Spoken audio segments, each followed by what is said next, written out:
Welcome to the Jenna Ellis Show, sponsored by Legacy Precious Metals. There has never been a better time to invest in precious metals. Visit legacypminvestments.com. That's legacypminvestments.com. The following is a special Salem News Channel presentation, The State of the Union. Now, from Washington, D.C., here's Jenna Ellis. Good evening, I'm Jenna Ellis, and welcome to Salem News Channel and our special live coverage of the 2024 State of the Union address by President Joseph R. Biden and the GOP response by Representative Katie Britt. So stay with us through the entire coverage because you will also hear the most conservative and best analysis on any network. And we are being told that President Biden will be with us in just a few minutes. And so why do we have a State of the Union? Well, the U.S. Constitution actually mandates this in Article 2, Section 3, which says that the president shall from time to time give to the Congress information of the State of the Union and recommend to their consideration such measures as he shall judge necessary and expedient. So our first president, George Washington, was the first to address Congress, and our third president, Thomas Jefferson, actually decided that he didn't want to appear before Congress. So he just gave his State of the Union by written document. That tradition went about 100 years until with the rise of media like television that we get to now watch live, the State of the Union, presidents in modern history decided to go back to that earlier tradition. And now we have about an annual State of the Union where the Speaker of the House, of course, does invite the president to come. And what was historically and constitutionally meant to be an address just to Congress has now, in modern history, included U.S. Supreme Court justices and, of course, we the people in America. So is this actually a good thing, though? Because most of the modern states of the union and the addresses have become really more political speeches, and especially in a presidential year, we're only 2 days off the heels of Super Tuesday. It really does seem that presidents try to push their own agenda and say, like we expect Joe Biden will tonight, that the State of the Union is strong. When I think we all know as American people that the State of the Union really isn't strong with everything going on at the border, with President Biden, just the national news that came out that he's flying in 350,000 illegal immigrants and placing them in airports that we don't even know. The economy is not strong. There is so much going on in terms of lack of pro-life measures that Biden is expected to say that he wants to restore Roe versus Wade, for example. There is so much with the progressive Democrat left that can we really say, and can President Biden say with a straight face tonight, that the State of the Union is strong?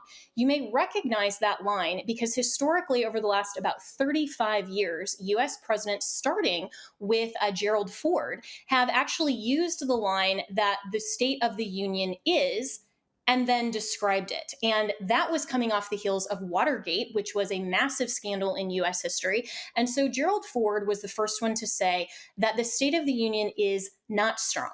And President Reagan then revived that phrase and said the State of the Union is strong, but the economy is weak. That seemed to go over very well with the American people, that he said that America is strong, but still had some challenges that we would rise to.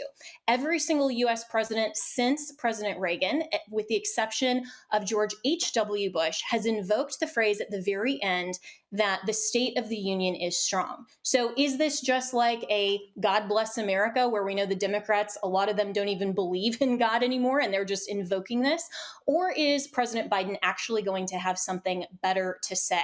So President Trump gave a pre-buttal as the likely GOP nominee earlier today ahead of the State of the Union. This is in part what he had to say. Joe Biden is on the run from his record and lying like crazy to try and escape accountability for the horrific devastation he and his party have created. All the while, they continue the very policies that are causing this horror show to go. We cannot take it any longer as a country. Joe Biden's sad excuse for a State of the Union address aside, here are the facts. When I left office, we gave Joe Biden the most secure border in U.S. history. We gave him remain in Mexico, very tough to get, but I got it. Safe third agreements, the asylum ban, Title 42, 571 miles of border wall, rapid deportations, and much more. So President Trump went on to continue his pre-buttal, and of course, we will have the GOP response with Senator Katie Britt. But what can we expect from Joe Biden in his speech? Well, the chief of staff indicated today to Politico that you'll hear a lot about tax fairness. Then, of course, there's the matter of, in his words, framing the choice for voters. He said it's going to be a stark contrast to some Republicans' vision. The president is also going to attempt to blame the border crisis on congressional Republicans. We all know that is pretty much a lie. And the president will call for the restoring of Roe versus Wade. And that will also be in tandem with some of the list of individuals that Jill Biden will have in her box as the first lady as the invited guests. These include some women who have had so-called reproductive challenges, with, of course, the Alabama Supreme Court recently issuing an opinion that is for pro-life and for the issue about embryos, and how embryos are under Alabama law actually termed children. And that, of course, is the right scientific position. But the left is suggesting that now somehow in vitro fertilization, or IVF, is now up for being completely illegalized. And so we're going to probably hear from Joe Biden a lot about that. And there is a woman from Alabama that will be in the First Lady's box that is going to be that representative. And we tend to see during States of the Union addresses that the opposition party will stay seated. They won't clap. Usually they're a little respectful. There's not a lot of boos, although we've seen that, and some rather almost sports-like behavior. Of course, most famously, I think, in recent history, Nancy Pelosi tearing up the pages of Donald Trump's State of the Union a couple of years ago. But we're going to see that the Democrats, likely as the party of the current sitting president, stand up for those guests and applaud them. There's also the woman from Texas, Kate Cox, who is also with the First Lady, and she's the one that traveled outside the state of Texas to receive an abortion. So there's a lot of emphasis on Roe versus Wade. And of course, Speaker Johnson is going to have, as the Republican majority leader in Congress, will be sitting behind Joe Biden. He has his own individuals and guests that he is going to have at the State of the Union, even though, of course, he doesn't get to present.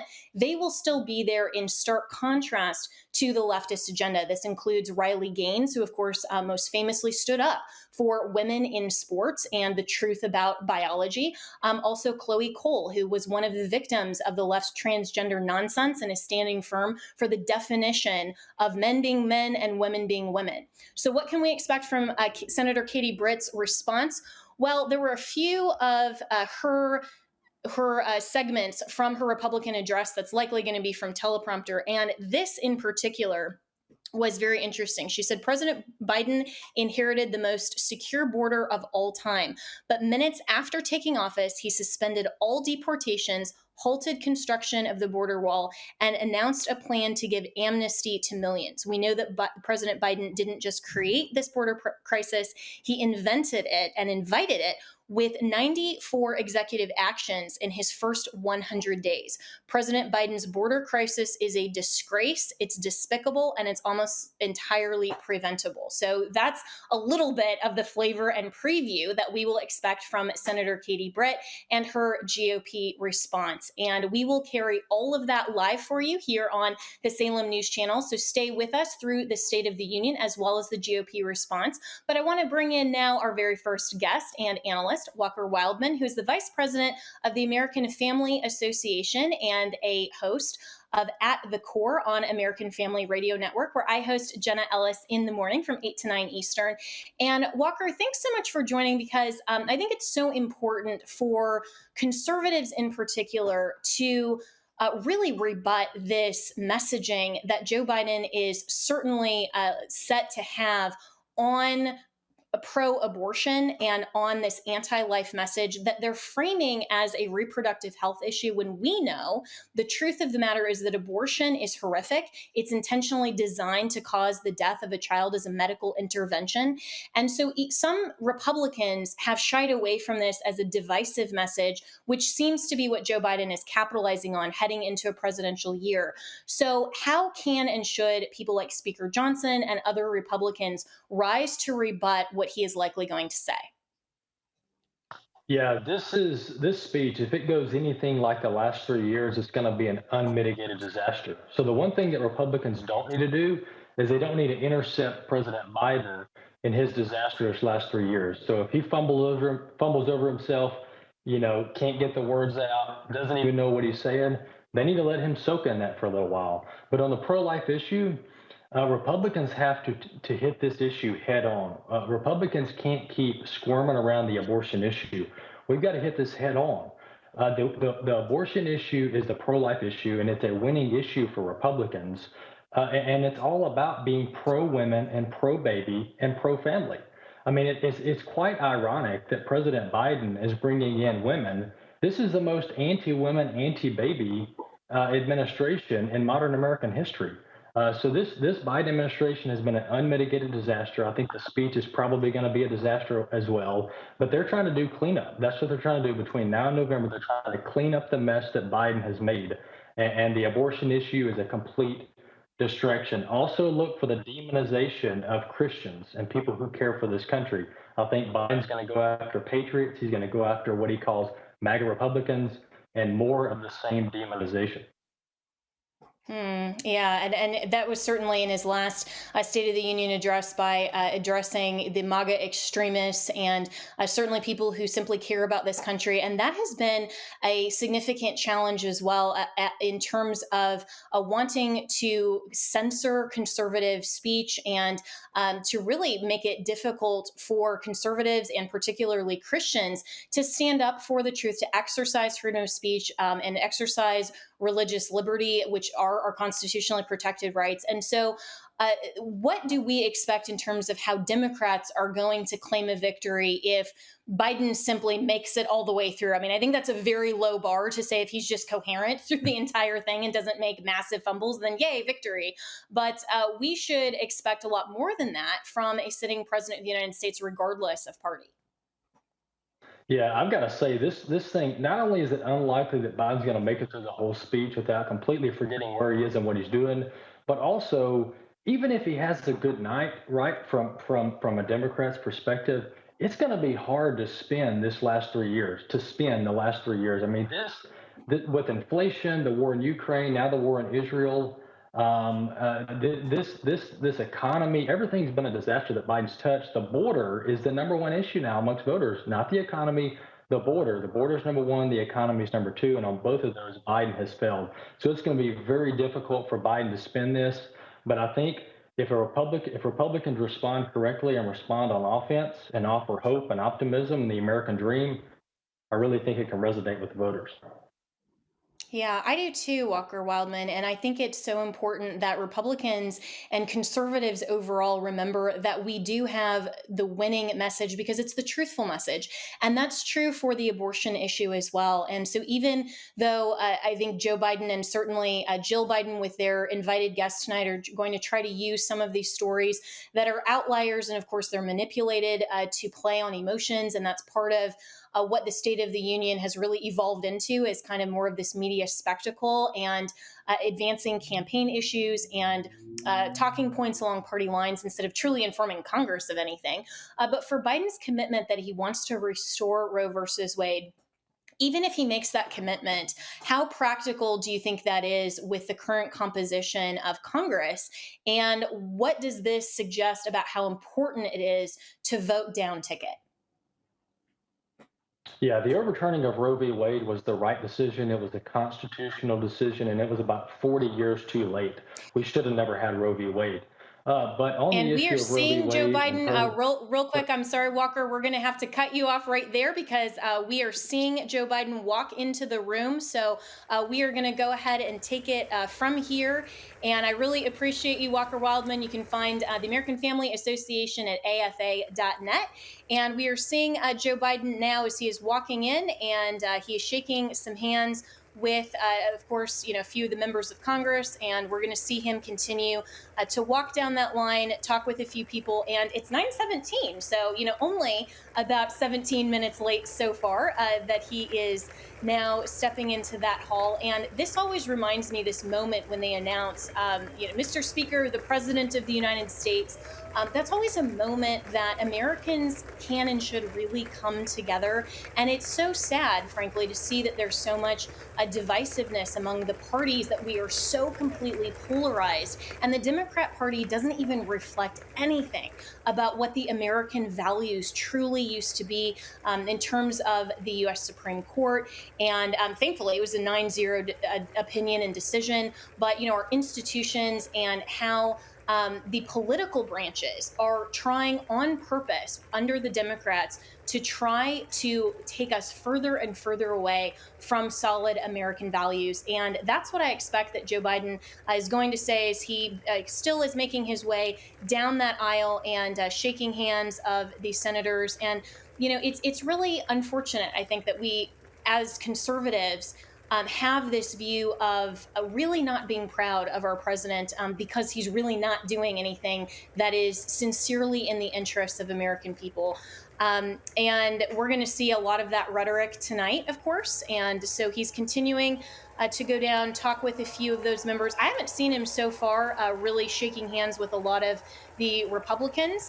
So nobody's really reached across the aisle. We can see Chuck Schumer, who is making his way down just right after Biden, and he's continuing to go down this aisle. And this moment always reminded me of the movie The American President, because before I used to start watching these live events myself, that was a moment in, I think, American cinema that really evoked the awesome power of the presidency and what it means to have the U.S. president come to a coordinate branch and fulfill this constitutional mandate. So we are at least seeing the U.S. Constitution be played out here. And I think, again, with that 9-0 opinion from the Supreme Court on the ballot issue on Super Tuesday or the day before, so that Coloradans knew that they could go ahead and vote and their vote would be counted, that mattered to the institutions of government. We're seeing Marjorie Taylor Greene now, who is she doesn't look very happy, but she's taking some video, so maybe she'll post that on her social media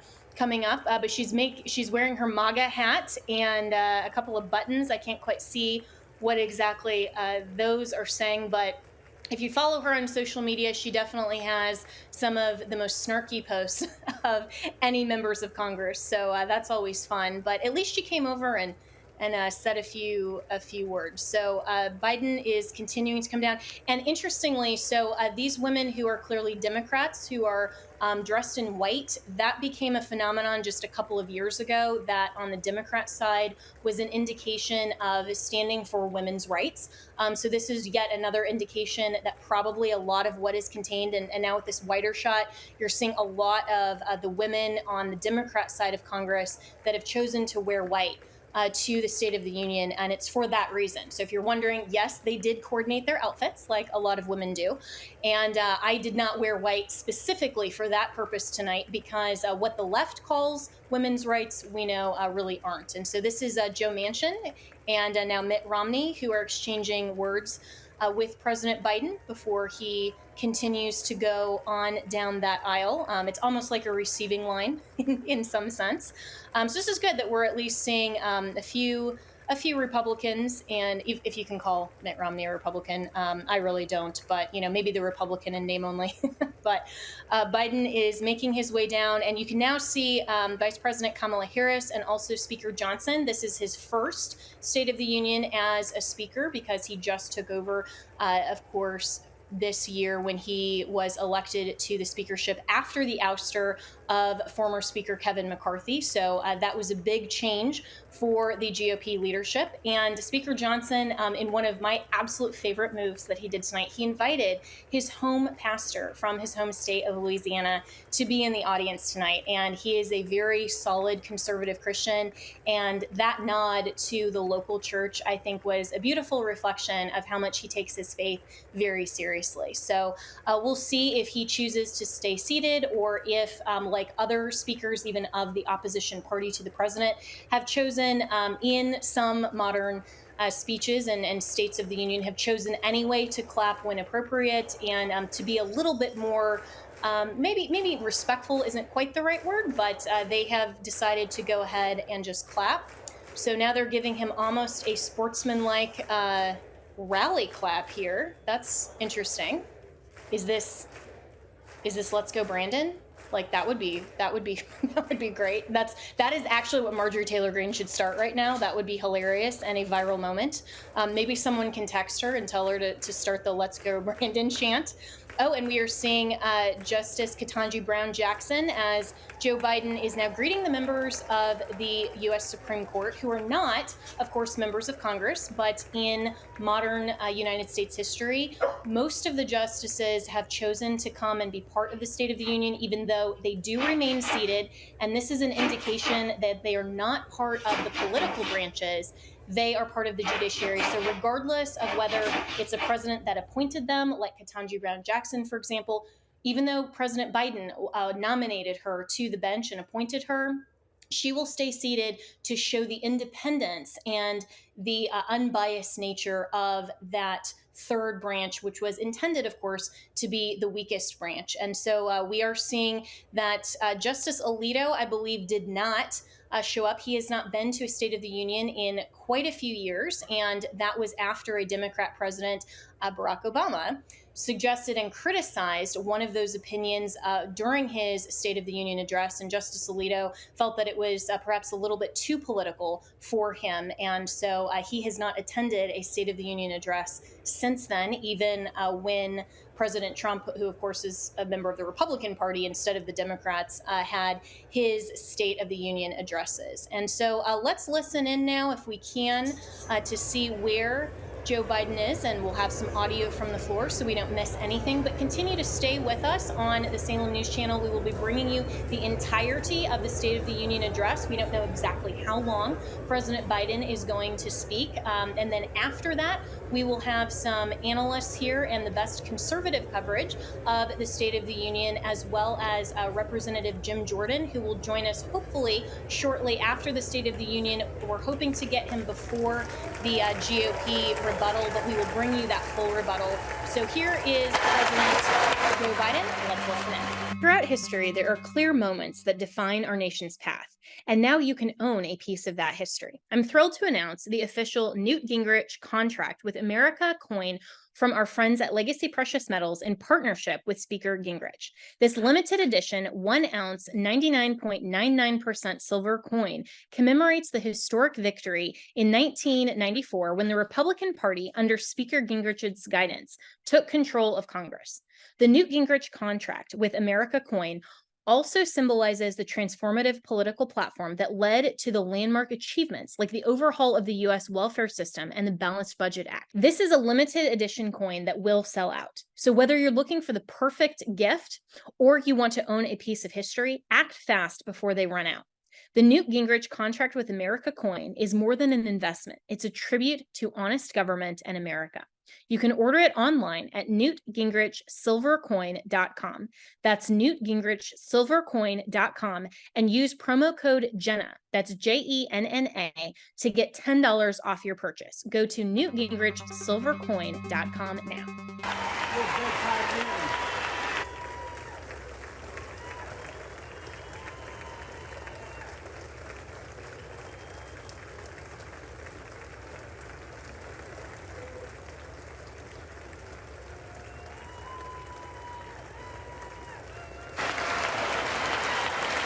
Tony.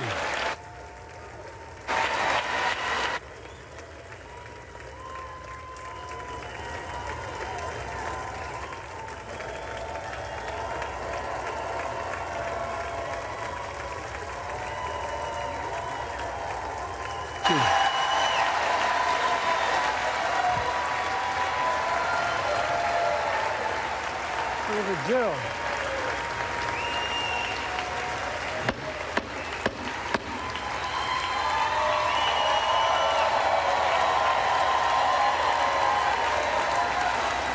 Good evening.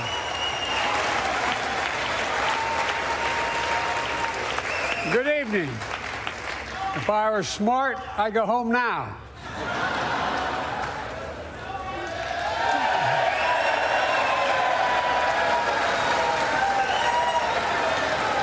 Mr. Speaker, Madam Vice President, members of Congress, my fellow Americans, in January 1941, Franklin Roosevelt came to this chamber to speak to the nation, and he said, "I address you at a moment unprecedented in the history of the Union. Hitler was on the march.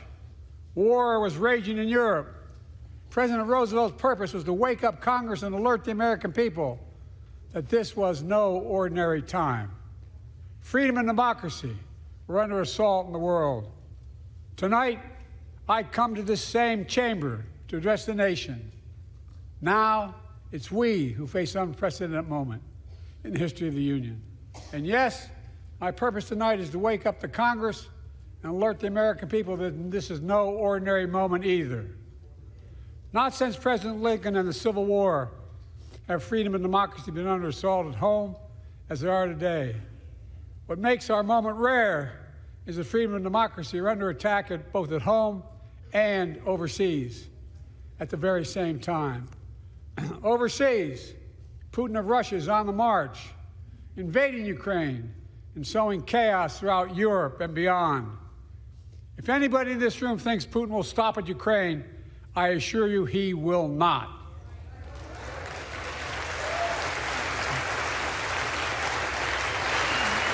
But Ukraine can stop Putin. Ukraine can stop Putin if we stand with Ukraine and provide the weapons that it needs to defend itself.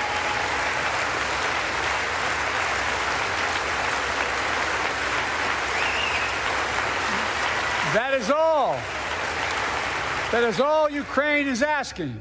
They're not asking for American soldiers.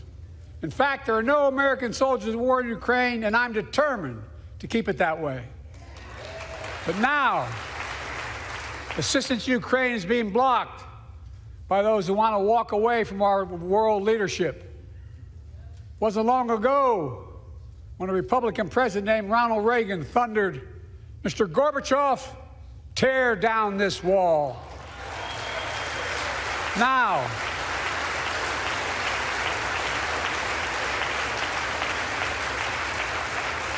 my predecessor, a former Republican president, tells Putin, quote, "Do whatever the hell you want." That's a quote.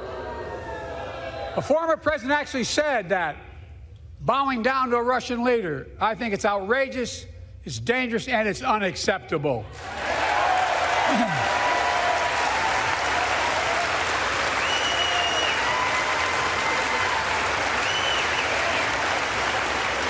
America is a founding member of NATO, the military alliance of democratic nations created after World War II to prevent war and keep the peace.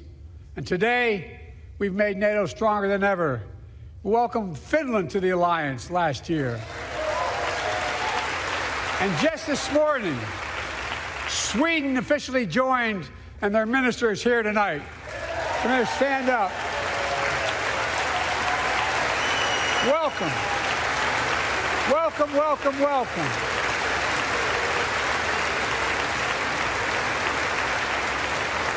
And they know how to fight. Mr. Prime Minister, welcome to NATO, the strongest military alliance the world has ever seen. I say this to Congress, we have to stand up to Putin. Send me a bipartisan national security bill. History is literally watching. History is watching. If the United States walks away, it will put Ukraine at risk. Europe is at risk. The free world will be at risk, emboldening others to do what they wish to do us harm. My message to President Putin, who I've known for a long time, is simple. We will not walk away.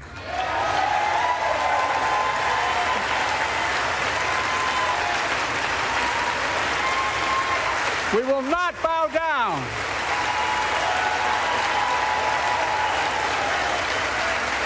I will not bow down. In a literal sense, history is watching. History is watching.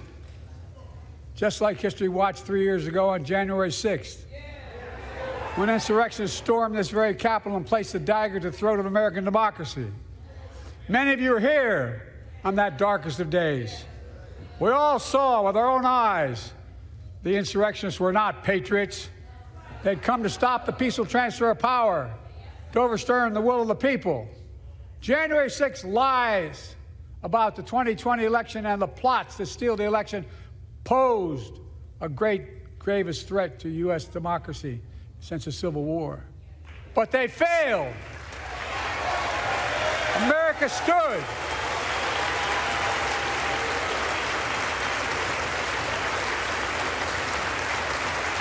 America stood strong, and democracy prevailed. We must be honest. The threat to democracy must be defended. My predecessor and some of you here seek to bury the truth about January 6th. I will not do that. This is the moment to speak the truth and to bury the lies. Here's the simple truth. You can't love your country only when you win.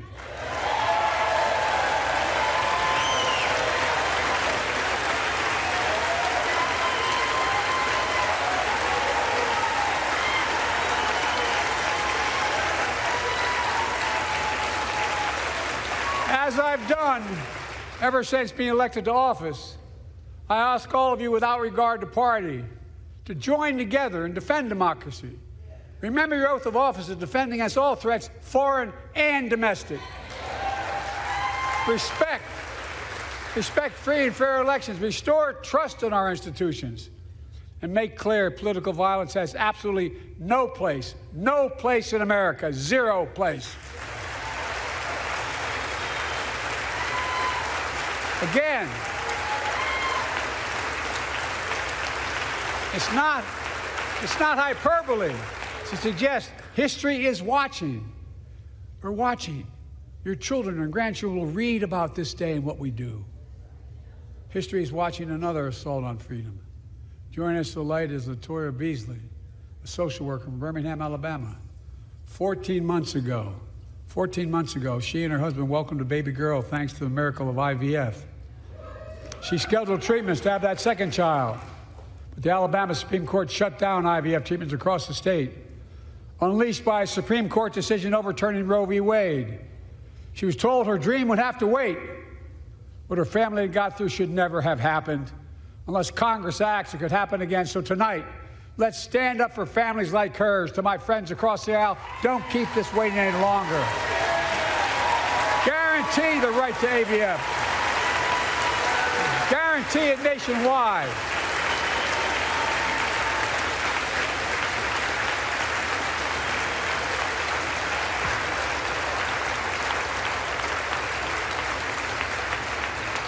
Like most Americans, I believe Roe v. Wade got it right. I thank Vice President Harris for being an incredible leader, defending reproductive freedom, and so much more.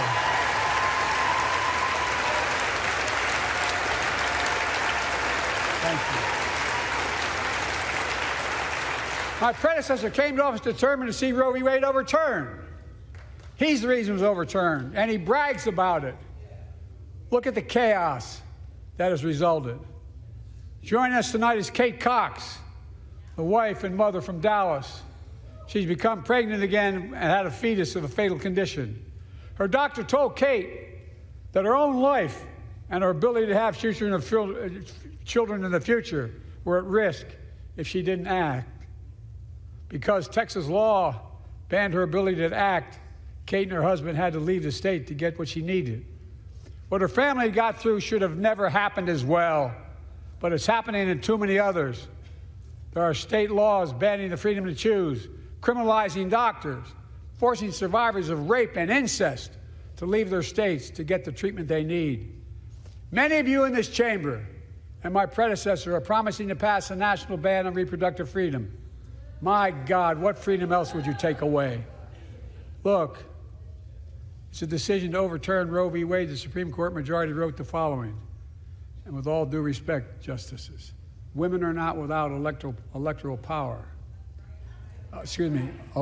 political power. you're about to realize just how much you were right about that.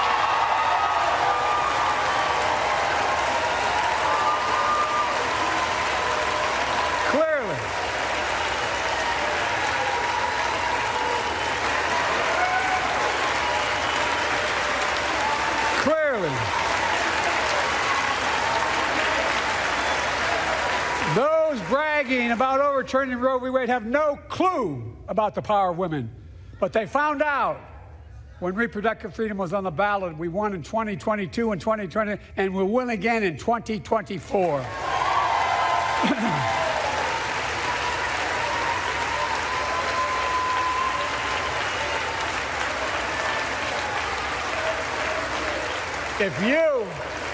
If you, the American people, send me a Congress that supports the right to choose, I promise you, I'll restore Roe v. Wade as the law of the land again.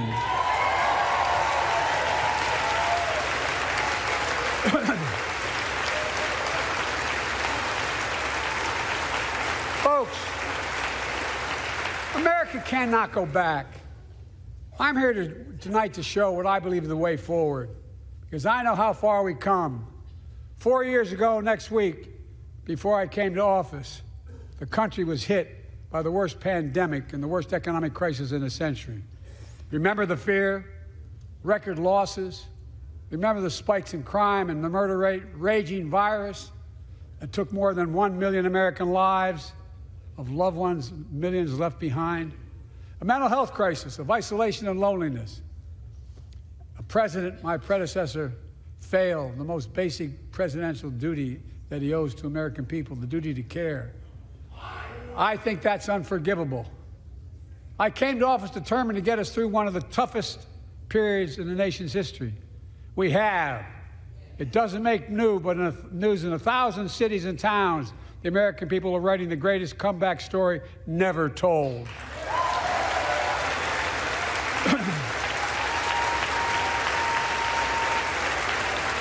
So let's tell the story here. Tell it here and now.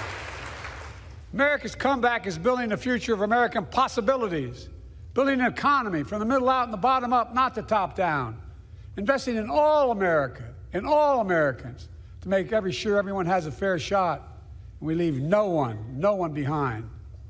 The pandemic no longer controls our lives. The vaccines that saved us from COVID are now being used to beat cancer, turning setback into comeback. That's what America does. That's what America does.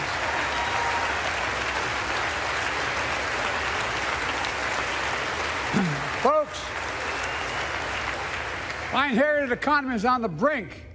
Now our economy is literally the envy of the world. 15 million new jobs in just 3 years, a record, a record. Unemployment at 50-year lows. A record 16 million Americans are starting small businesses, and each one is a literal act of hope. With historic job growth and small business growth for Black and Hispanics and Asian Americans, 800,000 new manufacturing jobs in America and counting. Where is it written we can't be the manufacturing capital of the world? We are, we will. More people have health insurance today. More people have health insurance today than ever before. The racial wealth gap is as small as it's been in 20 years. Wages keep going up, inflation keeps coming down. Inflation has dropped from 9% to 3%, the lowest in the world and tending lower.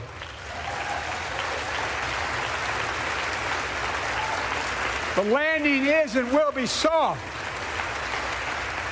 And now, instead of importing foreign products and exporting American jobs, we're exporting American products and creating American jobs. Right here in America, where they belong.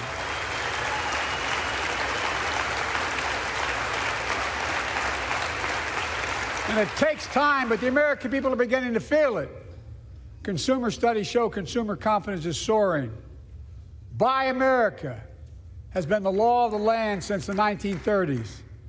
Past administrations, including my predecessor, including some Democrats as well in the past, failed to buy American. Not anymore. On my watch, federal projects that you fund, like helping build American roads, bridges, and highways, will be made with American products and built by American workers.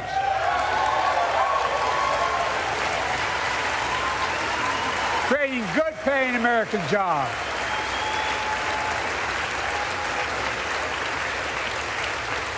And thanks to our CHIPS and Science Act, the United States is investing more in research and development than ever before.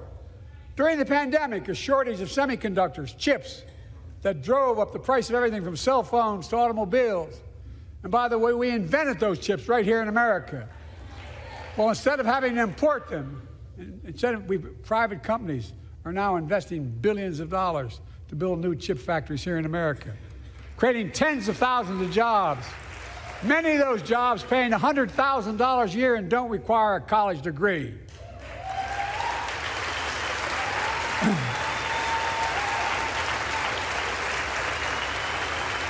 In fact, my policies have attracted $650 billion in private sector investment in clean energy, advanced manufacturing, creating tens of thousands of jobs here in America.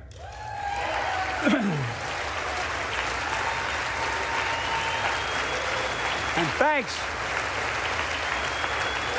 thanks to our bipartisan infrastructure law, 46,000 new projects have been announced all across your communities. And by the way, I noticed some of you strongly voted against it, or they're cheering on that money coming in. I like it. I'm with you. I'm with you. And if any of you don't want that money in your district, just let me know. Modernizing our roads and bridges, ports and airports, public transit systems.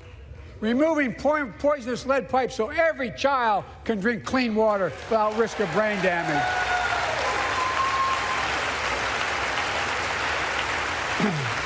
Providing affordable high-speed internet for every American, no matter where you live, urban, suburban, or rural communities, in red states and blue states.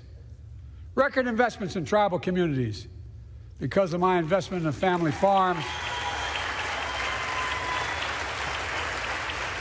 because I invested in family farms led by my Secretary of Agriculture, who knows more about this than anybody I know, we're better able to stay in the family for those farms and their children and grandchildren won't have to leave home to make a living. It's transformative. The great comeback story is Belvidere, Illinois, home to an auto plant for nearly 60 years. Before I came to office, the plant was on its way to shutting down. Thousands of workers feared for their livelihoods. Hope was fading. Then I was elected to office, and we raised the Belvedere repeatedly with auto companies, knowing unions would make all the difference. The UAW worked like hell to keep the plant open and get these jobs back, and together we succeeded. Instead of auto factories shutting down, auto factories reopening, and new state-of-the-art battery factories being built to power those cars there at the same.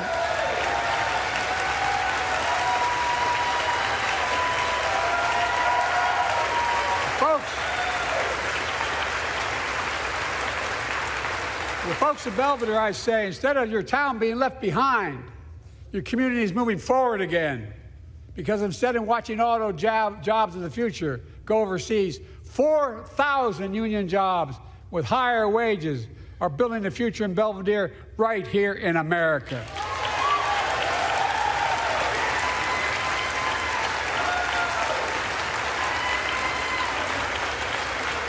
Here tonight is UAW President Shawn Fain, a great friend and a great labor leader. Shawn, where are you?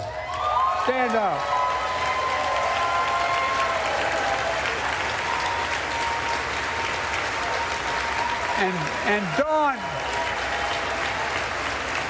And Dawn Sims, a third-generation worker, UAW worker at Belvedere. Shawn, I was proud to be the first president to stand on the picket line, and today, Dawn has a good job in her hometown, providing stability for her family and pride and dignity as well. Showing once again, Wall Street didn't build America. They're not bad guys. They didn't build it, though. The middle class built the country, and unions built the middle class.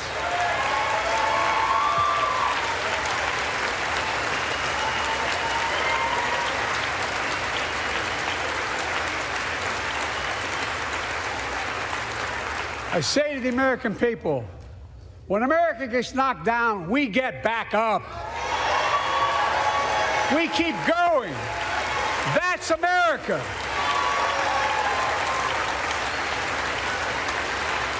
That's you, the American people.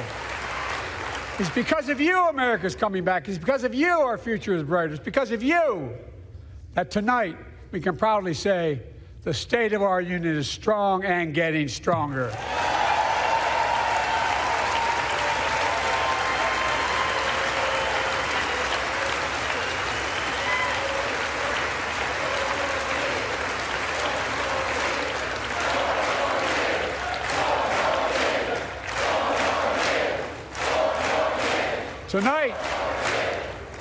Tonight, I want to talk about the future of possibilities that we can build together. A future where the days of trickle-down economics are over and the wealthy and the biggest corporations no longer get all the tax breaks. And by the way, I understand corporations. I come from a state that has more corporations invested than every one of your states in the United States combined. And I represented it for 36 years. I'm not anti-corporation, but I grew up in a home where trickle-down economics didn't put much on my dad's kitchen table. That's why I determined to turn things around so middle class does well. When they do well, the poor are way up and the wealthy still do very well. We all do well. And there's more to do to make sure you're feeling the benefits of all we're doing. Americans pay more for prescription drugs than anywhere in the world. It's wrong, and I'm ending it.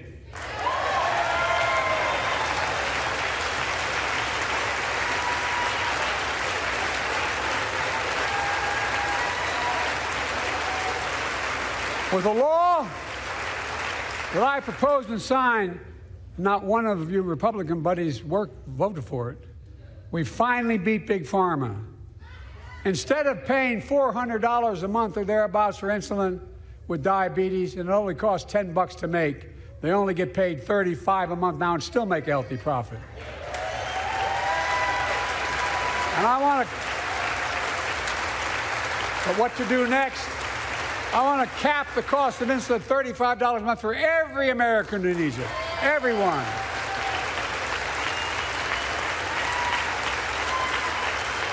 For years, people have talked about it, but finally we got it done and gave Medicare the power to negotiate lower prices on prescription drugs, just like the VA is able to do for veterans. That's not just saving seniors money, it's saving taxpayers money. We cut the federal deficit by $160 billion. Because Medicare will no longer have to pay those exorbitant prices to Big Pharma. This year, Medicare is negotiating lower prices for some of the costliest drugs on the market to treat everything from heart disease to arthritis. It's now time to go further and give Medicare the power to negotiate lower prices for 500 different drugs over the next decade. They're making a lot of money, guys. And they'll still be extremely profitable. Will not only save lives, it will save taxpayers another $200 billion. Starting next year, the same law caps total prescription drug costs for seniors on Medicare at $2,000 a year, even for expensive cancer drugs that cost $10,000, $12,000, $15,000. Now I want to cap prescription drug costs at $2,000 a year for everyone. Folks, I'm going to get in trouble for saying that, but if you want to get an Air Force One and fly to Toronto, Berlin, Moscow, well, even Moscow, probably. And bring your prescription with you, and I promise you I'll get it for you for 40% the cost you're paying now. Same company, same drug, same place. Folks, the Affordable Care Act, the old Obamacare, it's still a very big deal.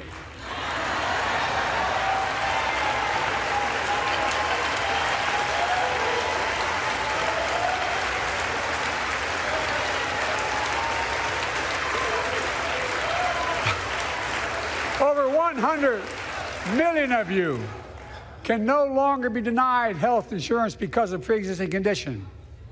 But my predecessor and many in this chamber want to take this prescription drug away by repealing the Affordable Care Act. I'm not going to let that happen. We stopped you 50 times before, and we'll stop you again. In fact, I'm not only protecting it, I'm expanding it. They enacted tax credits of $800 per person per year, reduce health care costs for millions of working families. That tax credit expires next year. I want to make that savings permanent.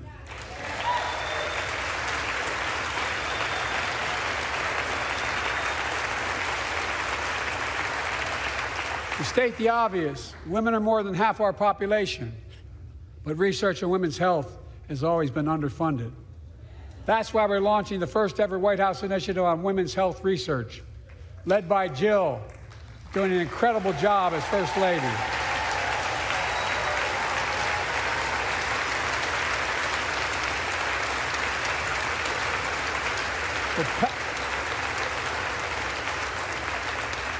So pass my plan for $12 billion to transfer women's health research and benefit millions of lives all across America.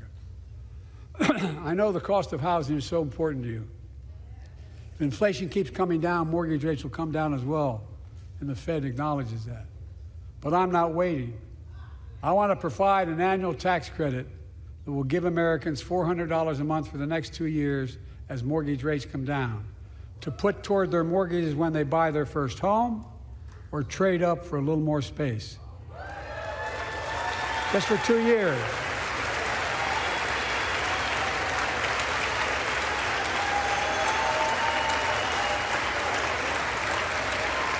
And my administration is also eliminating title insurance on federally backed mortgages.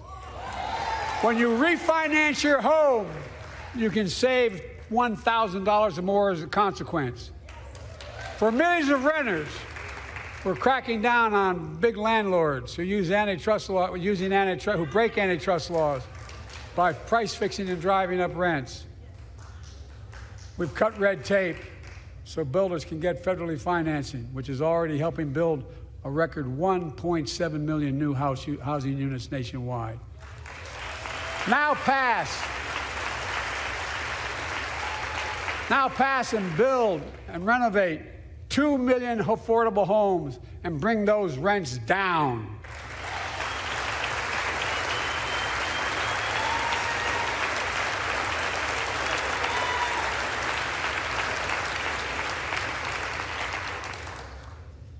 To remain the strongest economy in the world, we need to have the best education system in the world. And I suspect all of you, want to give every child, a good start by providing access to preschool for 3 and 4 years old. You know, I think I pointed out last year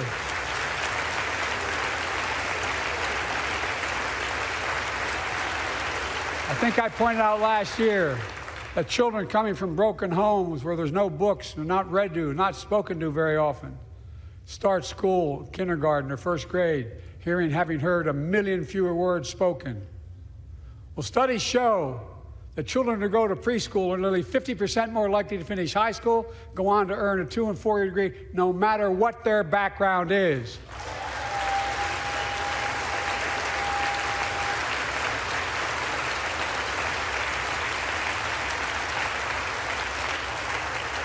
I met a year and a half ago with the leaders of the Business Roundtable. They were mad that they were angry, I think, well, they were discussing why I wanted to spend money on education. I pointed out to them, as vice president, I met with over 182 of those folks. Don't hold me to the exact number. And I asked them what they need most, the CEOs. And you've had the same experience on both sides of the aisle. They say a better educated workforce, right? So I looked at them, and I say, I come from Delaware. DuPont used to be the 8th largest corporation in the world. And every new enterprise they bought, they educated the workforce to that enterprise. But none of you do that anymore. Why are you angry with me providing you the opportunity for the best educated workforce in the world. And they all looked at me and said, I think you're right. I want to expand high-quality tutoring and summer learning to see that every child learns to read by 3rd grade.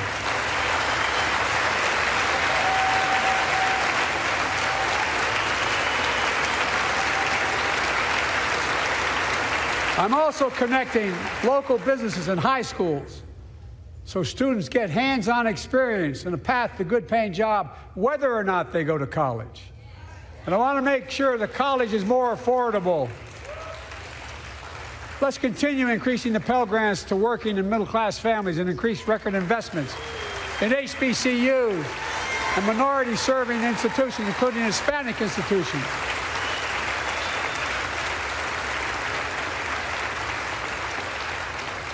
When I was told I couldn't universally just change the way in which we dealt with student loans, I fixed 2 student loan programs that already existed to reduce the burden of student debt for nearly 4 million Americans, including nurses, firefighters, and others in public service. Like Keenan Jones, a public educator from Minnesota, who's here with us tonight. Keenan, where are you? Keenan, thank you. He's educated hundreds of students so they can go to college. Now he's able to help, after debt forgiveness, get his own daughter to college.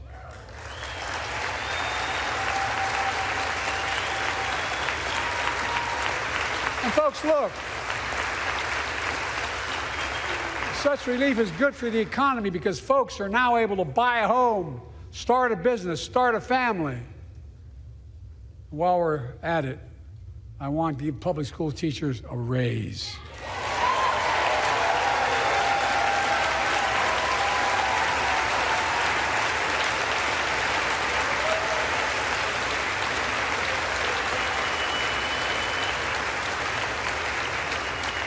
And by the way, the first couple of years, we cut the deficit.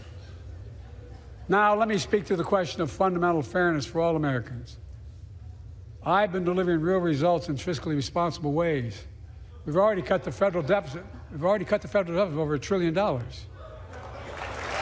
I signed the bipartisan deal to cut another $1 trillion in the next decade. It's my goal to cut the federal deficit another $3 trillion by making big corporations and very wealthy finally beginning to pay their fair share.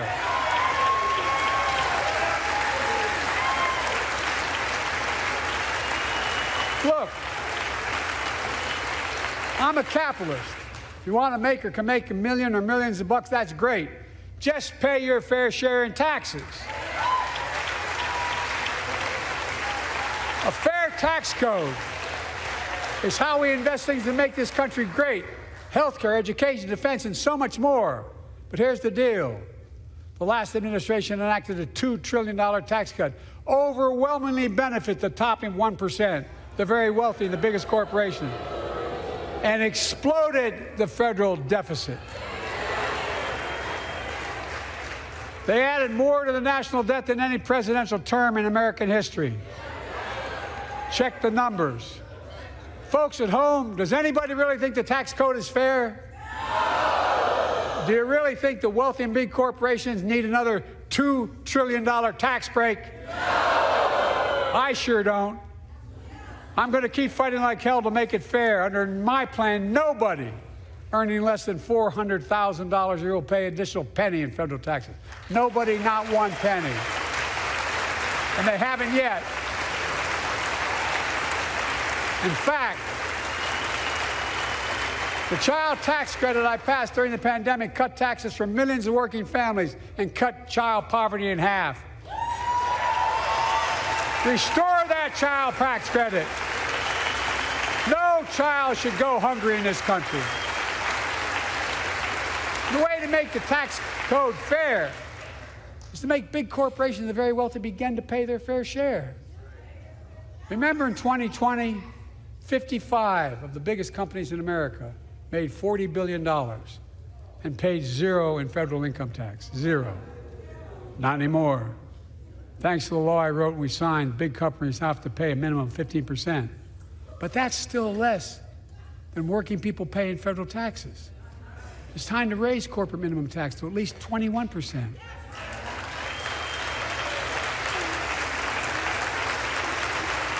so every big corporation finally begins to pay their fair share. I also want to end tax breaks for big pharma, big oil, private jets, massive executive pay when it's only supposed to be $1 million that could be deducted. They can pay them $20 million if they want, but deduct $1 million. End it now. You know, there are 1,000 billionaires in America. You know what the average federal tax is for those billionaires? No.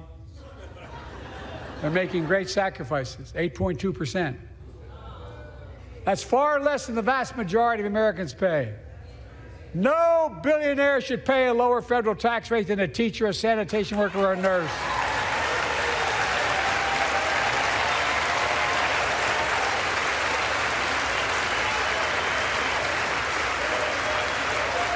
I propose a minimum tax for billionaires of 25%, just 25%. You know what that would raise? That would raise $500 billion over the next 10 years. And imagine what that could do for America. Imagine a future with affordable child care. Millions of families can get they need to go to work to help grow the economy. Imagine a future with paid leave, because no one should have to choose between working and taking care of their sick family member. Imagine the future of home care and elder care, and people living with disabilities so they can stay in their homes and family caregivers can finally get the pay they deserve. Tonight, let's all agree once again to stand up for seniors. Many of my friends on the other side of the aisle want to put Social Security on the chopping block. If anyone here tries to cut Social Security, Medicare, or raise the retirement age, I will stop you.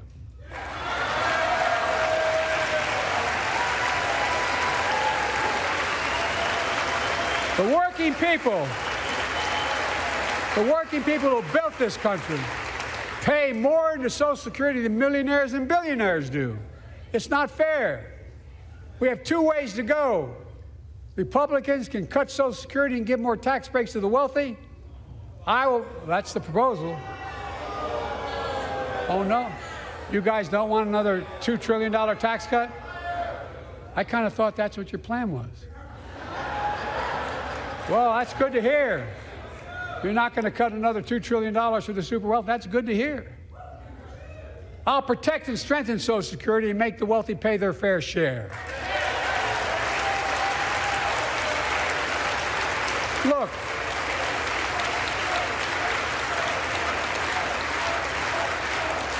too many corporations raise prices to pad their profits, charging more and more for less and less.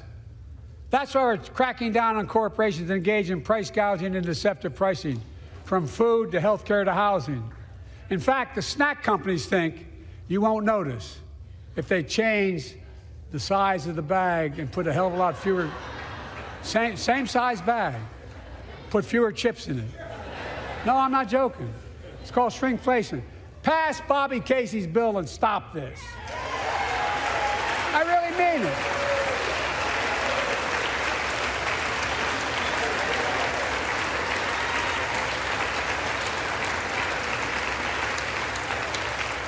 You probably all saw that commercial on Snickers bars. You get charged the same amount, and you got about, I don't know, 10% fewer Snickers in it. Look, I'm also getting rid of junk fees. Those hidden fees at the end of your bill that are there without your knowledge. My administration announced we're cutting credit card late fees from $32 to $8.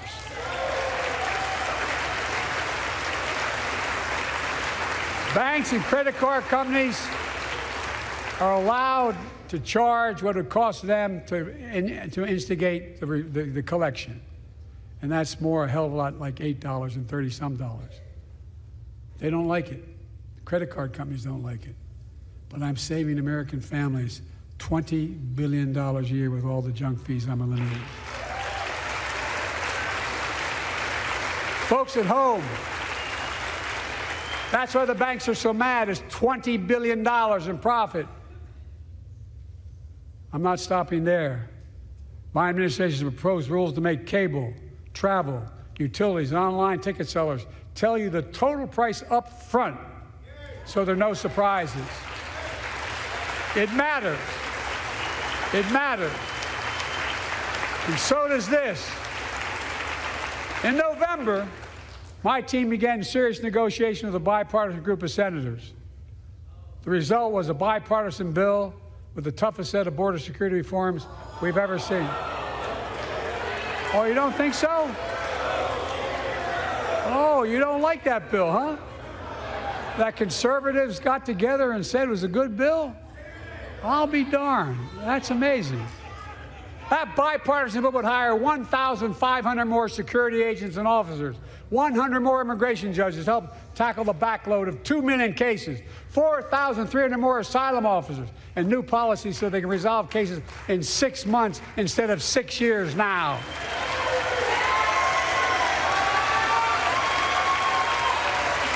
What are you against? 100 more high-tech drug detection machines to significantly increase the ability to screen and stop vehicles smuggling fentanyl into America. That's killing thousands of children. This bill would save lives and bring order to the border. It will also give me and any new president new emergency authority to temporarily shut down the border when the number of migrants at the border is overwhelming. The Border Patrol Union has endorsed this bill. The Federal Chamber of Commerce is, yeah. You're saying low. Look at the facts. I know you know how to read.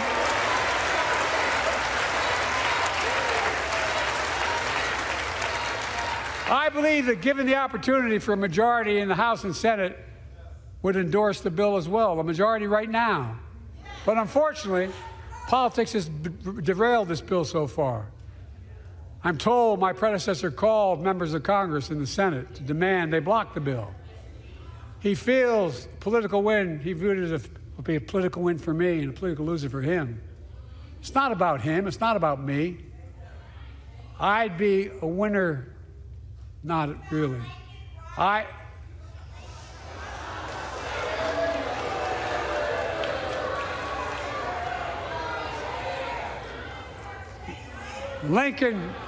Lincoln Riley, an innocent young woman who was killed by an illegal. That's right. But how many of the thousands of people being killed by illegals? To her parents, I say, my heart goes out to you, having lost children myself. I understand. But look, if we change the dynamic at the border, people pay these smugglers $8,000 to get across the border because they know if they get by and let into the country, it's 6 to 8 years before they have a hearing. And it's worth taking the chance of the $8,000. But if it's only 6 weeks, the idea is it's highly unlikely that people will pay that money and come all that way knowing that they'll be able to be kicked out quickly. Folks, I would respectfully suggest my Republican friends owe it to the American people, get this bill done. We need to act now.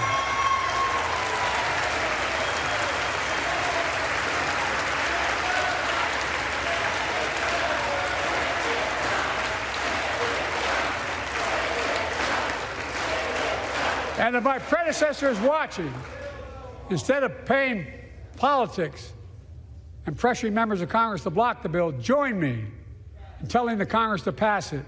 We can do it together. But that's what here's what he will not do. I will not demonize immigrants saying they are poison in the blood of our country. I will not separate families. I will not ban people because of their faith. Unlike my predecessor on my first day in office, I introduced a comprehensive bill to fix our immigration system. Take a look at it. It has all these and more. Secure the border. Provide a pathway to citizenship for dreamers, and so much more. But unlike my predecessor, I know who we are as Americans. We're the only nation in the world with a heart and soul that draws from old and new, Home to Native Americans, whose ancestors have been here for thousands of years. Home to people of from every place on earth. They came freely. Some came in chains. Some came when famine struck, like my ancestral family in Ireland. Some to flee persecution, to chase dreams that are impossible anywhere but here in America. That's America. And we all come from somewhere, but we're all Americans.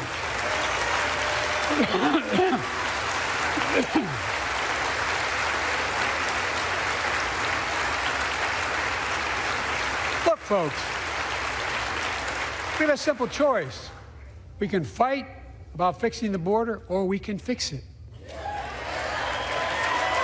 I'm ready to fix it. Send me the border bill now.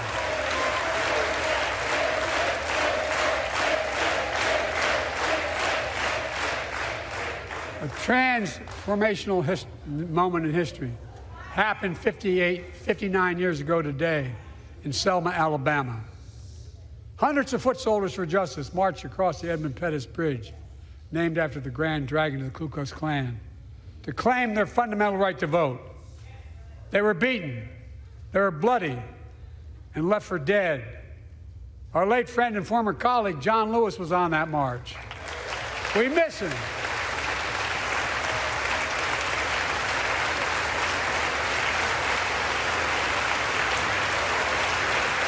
But joining us tonight are other marchers, both in the gallery and on the floor, including Betty Mae Fikes, known as the voice of Selma. The daughter of gospel singers and preachers, she sang songs of prayer and protest on that bloody Sunday to help shake the nation's conscience. 5 months later, the Voting Rights Act passed and was signed into law.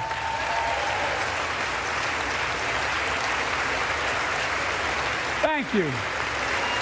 Thank you, thank you, thank you.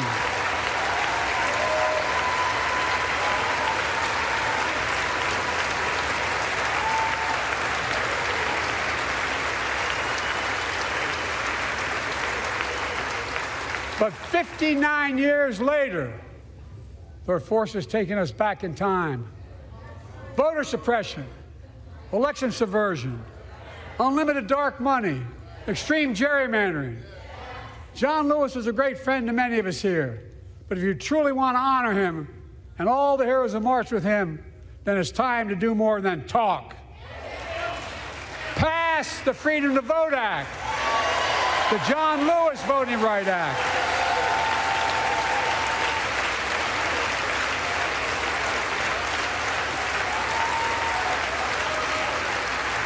And stop denying another core value of America, our diversity across American life. Banning books, it's wrong. Instead of erasing history, let's make history. I want to protect fundamental rights. Pass the Equality Act. And my message to transgender Americans, I have your back. Pass the PRO Act for workers' rights. Raise the federal minimum wage, because every worker has a right to a decent living, more than $7 an hour. We're also making history by confronting the climate crisis, not denying it. I don't think any of you think there's no longer a climate crisis. At least I hope you don't. I'm taking the most significant action ever on climate in the history of the world. I'm cutting our carbon emissions in half by 2030, creating tens of thousands of clean energy jobs, like the IBEW workers building and installing 500,000 electric vehicle charging stations. Conserving 30% of America's lands and waters by 2030. And taking action on environmental justice fence line communities smothered by the legacy of pollution. And patterned after the Peace Corps and AmeriCorps, I launched the Climate Corps to put 20,000 young people to work in the forefront of our clean energy future. I'll triple that number in a decade.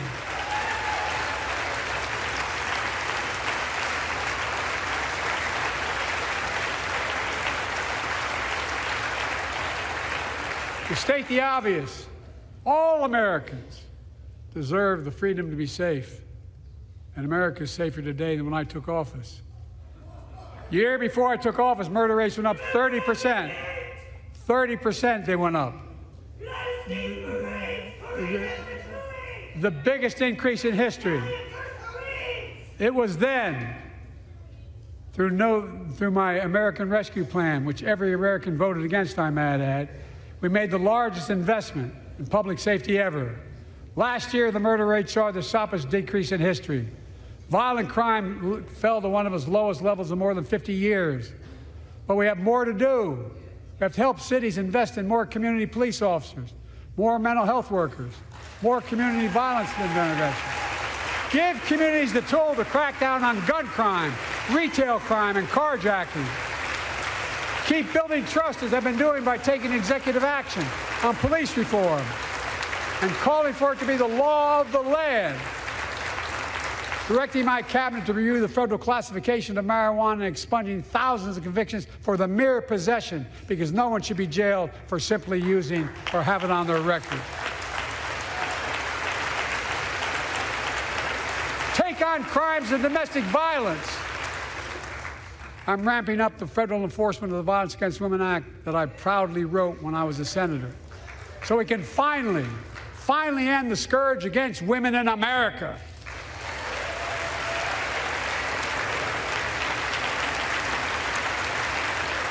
There are other kinds of violence I want to stop.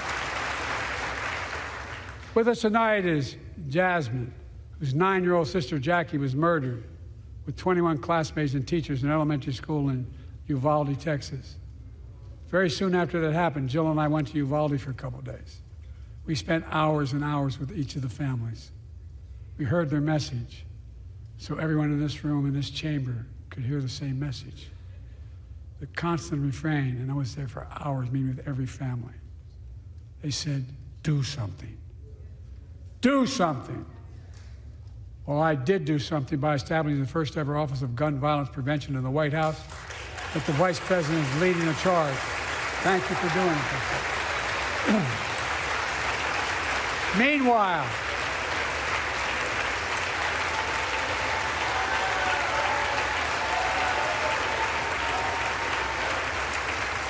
Meanwhile, my predecessor told the NRA he's proud he did nothing on guns when he was president.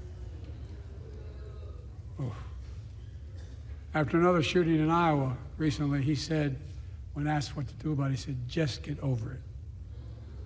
There's his quote, just get over it. I say, stop it. Stop it, stop it, stop it.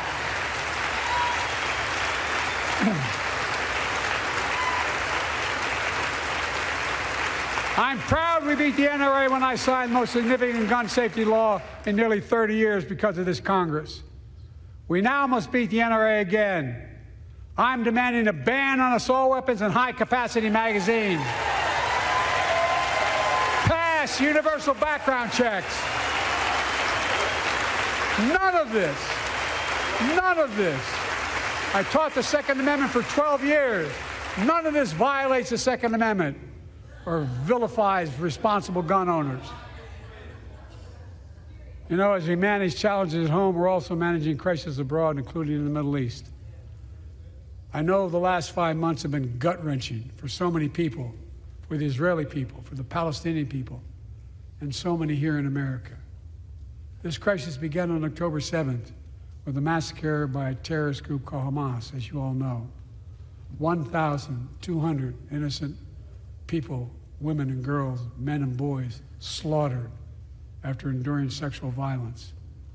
The deadliest day for the Jewish people since the Holocaust, and 250 hostages taken. Here in this chamber tonight are families whose loved ones are still being held by Hamas. I pledge to all the families that we will not rest until we bring every one of your loved ones home. We also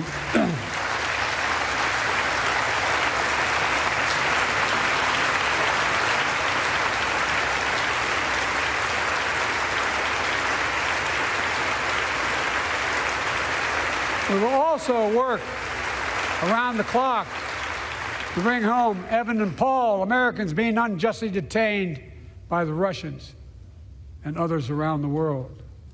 Israel has the right to go after Hamas. Hamas ended this conflict by releasing hostages, laying down arms, could end it by releasing the hostages, laying down arms, and surrendering those responsible for October 7th. But Israel has Israel has a added burden because Hamas hides and operates among the civilian population like cowards under hospitals, daycare centers, and all the like. Israel also has a fundamental responsibility, though, to protect innocent civilians in Gaza.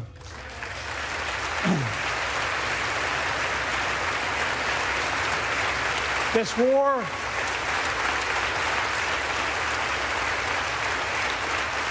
has taken a greater toll on innocent civilians than all previous wars in Gaza combined. More than 30,000 Palestinians have been killed, most of whom are not Hamas. Thousands and thousands of innocents, women and children, girls and boys, also orphaned. Nearly 2 million more Palestinians under bombardment or displacement. Homes destroyed, neighborhoods in rubble, cities in ruin. Families without food, water, medicine. It's heartbreaking. I've been working nonstop to establish an immediate ceasefire that would last for 6 weeks to get all the prisoners released, all the hostages released, to get the hostages home and ease the intolerable and humanitarian crisis and build toward an enduring, something more enduring. The United States has been leading international efforts to get more humanitarian assistance to Gaza. Tonight, I'm directing the U.S. military to lead an emergency mission to establish a temporary pier in the Mediterranean on the coast of Gaza that can receive large shipments carrying food, water, medicine, and temporary shelters. No U.S. boots will be on the ground. A temporary pier will enable a massive increase in the amount of humanitarian assistance getting into Gaza every day.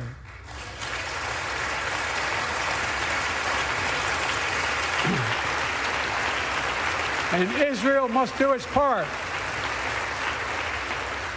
Israel must allow more aid into Gaza to ensure humanitarian workers aren't caught in the crossfire. And they're announcing they're going to have a crossing in northern Gaza. To the leadership of Israel, I say this: humanitarian assistance cannot be a secondary consideration or a bargaining chip. Protecting and saving innocent lives has to be a priority. As we look to the future, the only real solution to the situation is a two-state solution over time.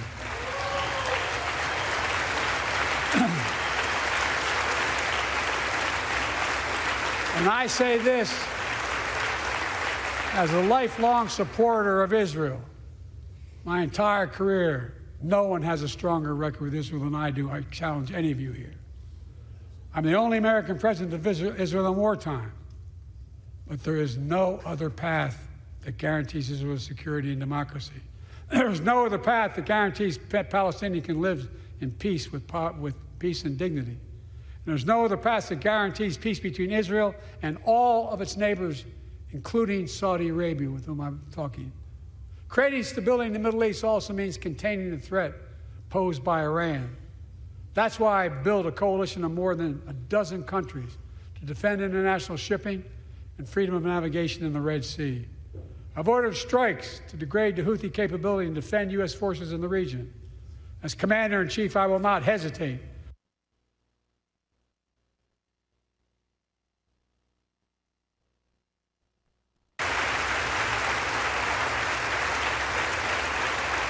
For years, I've heard many of my Republican and Democratic friends say that China is on the rise and America is falling behind. They've got it backwards. I've been saying it for over 4 years, even when I wasn't president. America's rising. We have the best economy in the world. And since I've come to office, our GDP is up, our trade deficit with China is down to the lowest point in over a decade. And we're standing up against China's unfair economic practices. We're standing up for peace and stability across the Taiwan Straits. I've revitalized our partnership and alliance in the Pacific. India, Australia, Japan, South Korea, Pacific Islands. I've made sure that the most advanced American technologies can't be used in China, not allowing to trade them there. Frankly, for all this tough talk on China, it never occurred to my predecessor to do any of that. I want competition with China, not conflict. And we're in a stronger position to win the conflict of the 21st century against China than anyone else, for that matter, than any time as well. Here at home, I've signed over 400 bipartisan bills. But there's more to pass my unity agenda. Strengthen penalties on fentanyl trafficking. You don't want to do that, huh? Pass bipartisan privacy legislation to protect our children online. Harness the promise of AI to protect us from peril. Ban AI voice impersonations and more. And keep our truly sacred obligation to train and equip those we send into harm's way and care for them and their families when they come home and when they don't.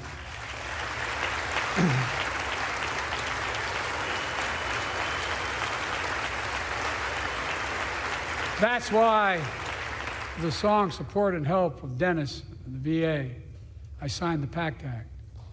One of the most significant laws ever, helping millions of veterans exposed to toxins who now are battling more than 100 different cancers.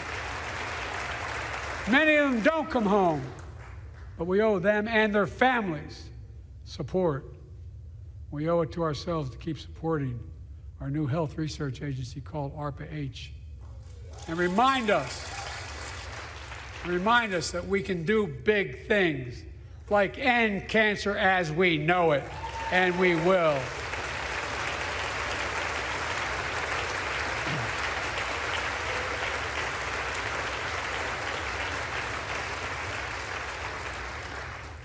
Let me close with this. Yay!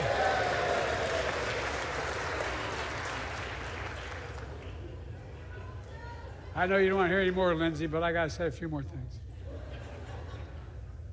I know it may not look like it, but I've been around a while. When you get to be my age, certain things become clearer than ever. I know the American story. Again and again, I've seen the contest between competing forces in the battle for the soul of our nation.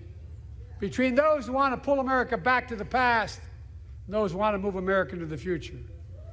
My lifetime has taught me to embrace freedom and democracy, a future based on core values that have defined America: honesty, decency, dignity, equality, to respect everyone, to give everyone a fair shot, to give hate no safe harbor. Now, other people my age see it differently. The American story of resentment, revenge, and retribution, that's not me. I was born amid World War II, when America stood for the freedom of the world. I grew up in Scranton, Pennsylvania, and Claymont, Delaware, among working-class people who built this country. I watched in horror as two of my heroes, like many of you did, Dr. King and Bobby Kennedy, were assassinated. And their legacies inspired me to pursue a career in service.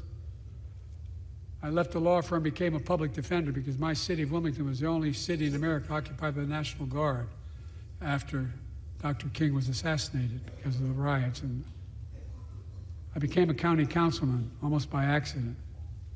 I got elected to the United States Senate when I had no intention of running at age 29. Then vice president to our first black president. Now president to the first women vice president.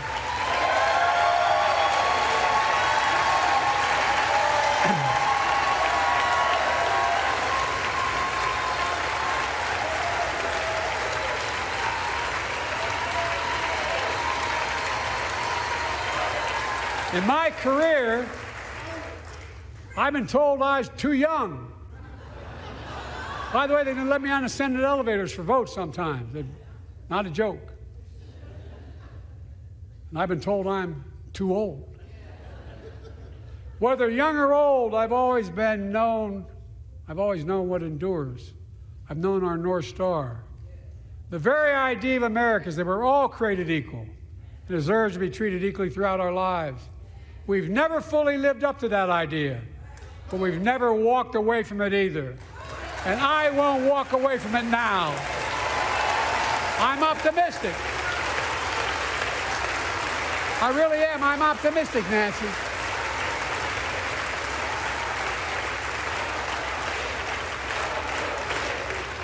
My fellow Americans, the issue facing our nation isn't how old we are, it's how old are our ideas. Hate, anger, revenge, retribution are the oldest of ideas. But you can't lead America with ancient ideas that only take us back. You lead America, the land of possibilities. You need a vision for the future and what can and should be done. Tonight you've heard mine. I see a future where defending democracy, you don't diminish it. I see a future where we restore the right to choose and protect our freedoms, not take them away. I see a future where the middle class finally has a fair shot and the wealthy have to pay their fair share in taxes. I see a future where we save the planet from the climate crisis and our country from gun violence. Above all, I see a future for all Americans. I see a country for all Americans. And I will always be president for all Americans because I believe in America. I believe in you, the American people. You're the reason we've never been more optimistic about our future than I am now. So let's build the future together. Let's remember who we are. We are the United States of America. And there is nothing beyond our capacity when we act together. God bless you all, and may God protect our troops. Thank you, thank you, thank you.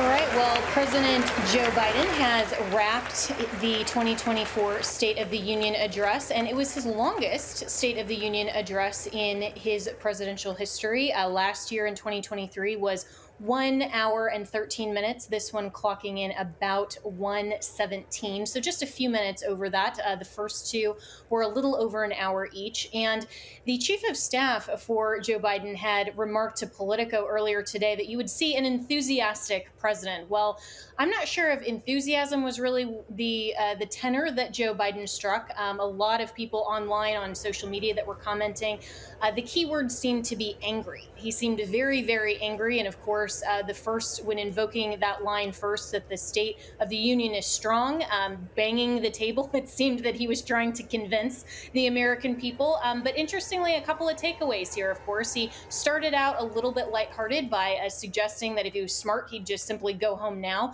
But within the first 5 minutes of his speech, Joe Biden mentioned January 6th. He started off with Ukraine instead of prioritizing America, did not even address the border until almost an hour into his State of the Union, and of course, directly addressed the justices of the United States Supreme Court that were in the room, which I felt was remarkably rude, inappropriate, and frankly condescending. The State of the Union is constitutionally to address Congress. It is not to disagree with justices on the rationale of their opinion.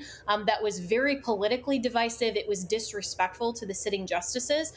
So this is, again, why Justice Alito, since President Obama criticized one of the opinions in one of his State of the Union addresses when he was president, that was the last State of the Union address that Justice Alito attended. And so we saw that a number of the justices were not there, including Justice Clarence Thomas. I didn't see him in the crowd, nor Justice Amy Coney Barrett, but of course, Justice Ketanji Brown Jackson having a few minutes with President Biden ahead of the speech, and looked like she was thanking him or, having some of those kind words. But even Justice Kagan really did not seem that impressed. And we'll get to that with our special guests. But there's also a little bit of chatter online as well about Speaker Mike Johnson, who seemed, frankly, a little bit nervous sitting behind the podium and watching Joe Biden, and clapped initially. He may have misheard some of the rhetoric condemning the overturning of Roe versus Wade, and of course, then did not clap for that in future remarks as it got a little bit more heated. So maybe that was just a mishearing or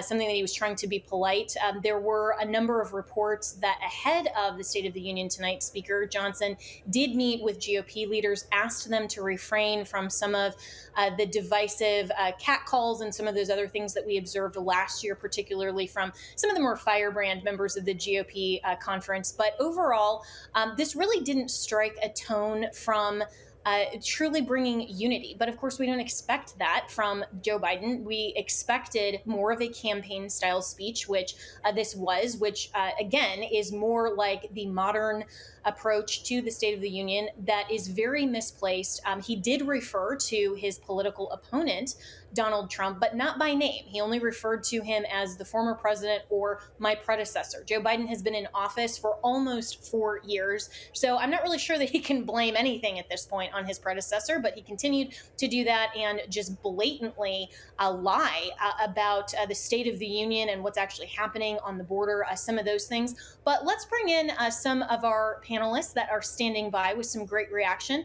We'll bring in Allen West, who is the newly elected chair of the Dallas GOP, and congratulations to Allen West for that position, and also Tho Bishop, who is with the Mises Institute. So we'll bring up both of them here and get their reactions. Let's first go to Allen West, and this opening clip, let's just play that here. This is cut one. If I was smart, I would just go home. Good evening. If I were smart, I'd go home now.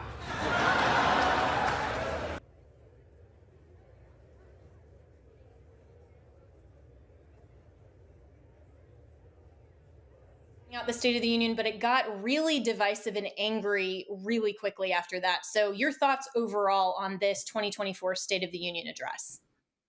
Well, it did start off quite divisive, and I found it very disconcerting that you would start off talking about a foreign country instead of talking about the sovereignty of your own country. That was misplaced priorities. And then, of course, calling everyone insurrectionists. Very few people have been charged or tried on the basis of insurrection, but yet we had those pro-Hamas supporters out there that were blocking the presidential motorcade from getting to the Capitol. I mean, people that are supporting a terrorist organization. But I think when you listen to the entire speech and get a sense of what was happening, if you are a student of Karl Marx, if you are a socialist and understand wealth redistribution, nationalizing economic production, you're absolutely happy. You're clapping like the seals out at the SeaWorld or whatever. But if you really understand a constitutional republic, you are concerned about an overarching intrusive federal government that now is talking about spending more and more and doing more and more outside of the limitations of the Constitution of the United States of America. Yeah, so well said. And Joe Biden, of course, referred to the United States many times as a democracy. I lost count of how many times he said we need to protect a democracy, yet he never once referred to a constitutional republic. Do you think that that was intentional? Oh, of course, without a doubt, that's part of their mantra. And when you talk about, protecting our quote unquote democracy, the representative democracy, if you want to look at it at that point, then why are we Democrats allowing illegals the opportunity to be able to vote? That's happening in several states, in Pennsylvania, in New York, and out in California, some local level elections. If you want to talk about protecting a democracy, I mean, we do have a sovereign nation that has borders to defend. His argument was about, we can get more judges, and so we can get in and hear these people's cases in 6 months. They don't have any case to come to the United States of America. There's a front door, there's a process and procedure by which you do that. So yes, I'm very concerned because leftists always talk about, protecting democracy and things of this nature. Maybe that's why they call it the Democratic People's Republic of Korea, and that's known as North Korea. It's not very democratic, just the same as you saw the German Democratic Republic, which was East Germany, and that was not very democratic in what we think democracy and, of course, being in the freedoms of a republic really are. And we saw that the justices of the U.S. Supreme Court are supposed to be the non-political branch under Mhm. Article 3 of the U.S. Constitution, that they were sitting in the front row, and a number of them did come to acknowledge the president's speech, and yet he directly addressed them when Mhm. constitutionally this address is supposed to be directed at Congress. And we have that sound. This Yeah. is cut 8. When I was told I couldn't universally just change the way in which we dealt with student loans, I fixed 2 student loan programs that already existed to reduce the burden of student debt for nearly 4 million Americans. Those bragging about overturning Roe v. Wade have no clue about the power of women, but they found out when reproductive freedom was on the ballot. We won in 2022 and 2020, and we'll win again in 2024.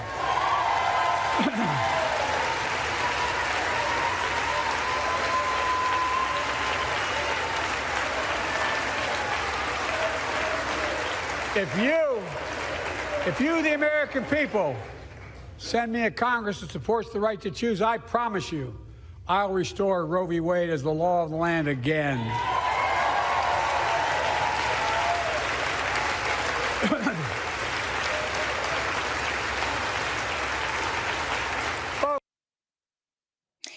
And previously to that, Joe Biden had said that Roe versus Wade got it right. So let's play earlier. I think this is cut 6.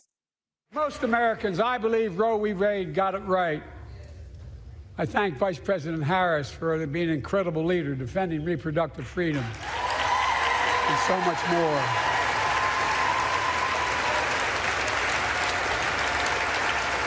Thank you.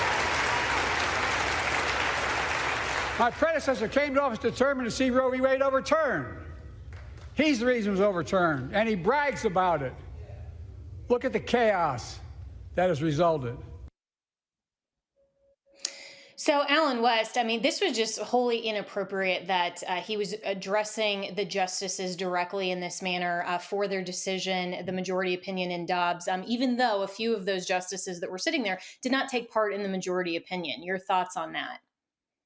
Well, you're absolutely correct. But again, the federal government, the judges, the Article 3, they're supposed to interpret the Constitution. The federal government does not have any enumerated duty, right, or power, direction as far as that issue. Even Ruth Bader Ginsburg had talked about that earlier. So it was reverted back to the states. And now what Joe Biden seems to be upset with is this whole thing, the system of federalism. And states are supposed to be independent entities and they can make that decision. But he doesn't like that. And I don't think the left likes that. And I think that we need to have a better understanding of the definition of this whole thing about reproductive freedom, because they like to use these terms, women's health care and things of that nature. But the first inalienable right that we have in Declaration of Independence is life, that's born and unborn. I don't think that dismembering babies in the womb as a means of birth control is something that Okay. the American people Hello. want. So I think that they are going to continue to go back to this issue. I believe, and the American people are starting to look at the real issues: the economy, the border, the domestic violence that we see out there. The streets are not safe, Mr. President. Maybe they are for you because everything is cleared, but most people are very concerned about what's happening on the streets of America. So this was a campaign speech. There's no doubt about it. Yeah, it really was a campaign speech. And I think that in part is what, unfortunately, the State of the Union has become. And so let's bring in Tho Bishop as well to analyze this from the perspective of the economy and how Joe Biden tried to frame this, Tho, from the Mises Institute, that the economy is strong and, he's done so much for jobs and he'll continue to do tax breaks. And of course, the Trump team and MAGA War Room was tweeting rapid response in real time saying, well, wait a minute, President Trump was the one who was actually doing that. So your thoughts on this rhetoric from Biden as far as the economy, and should we believe our lying ears? Well, Colonel West is right. This is a campaign speech. This might be the largest campaign event Joe Biden's done in 4 years, given the basement campaign of 2020. And the good thing is that the way that the Democrats are approaching the economy, they're in this difficult position where they're believing the statistics that they're trying to use to gaslight the public on the real state of things. So he has to claim, oh, well, consumer confidence has never been higher. It's surging, I believe was his words. Well, actually, we just saw in February that consumer confidence once again took a hit. Talked about inflation. Oh, it's the lowest in the world. Well, actually, it's not even the lowest in North America. Canada actually has a lower inflation rate right now. It is trickling up yet again. The Fed is warning that some of their expectations for cutting interest rates are on hold because of pressures there. And so the issue is that rather than trying to connect to the anxiety that Americans have, he's trying to sell that, look at this great job we're doing, mixed with a little bit of envy with, oh, well, we just need to tax the billionaires more, which really goes to a tax on unrealized gains, which is which is a very dangerous thing. And also complaining about shrinkflation, which is, I know, a topic that we've discussed. And ironically, one of the things that's actually keeping inflation rates low with the government numbers is shrinkflation, since it actually decreases the inflationary pressures that food prices will otherwise have. I'm not expecting Biden to understand that. But so this is exactly what you'd expect from a campaign speech. It's long on promises. It is long on lies.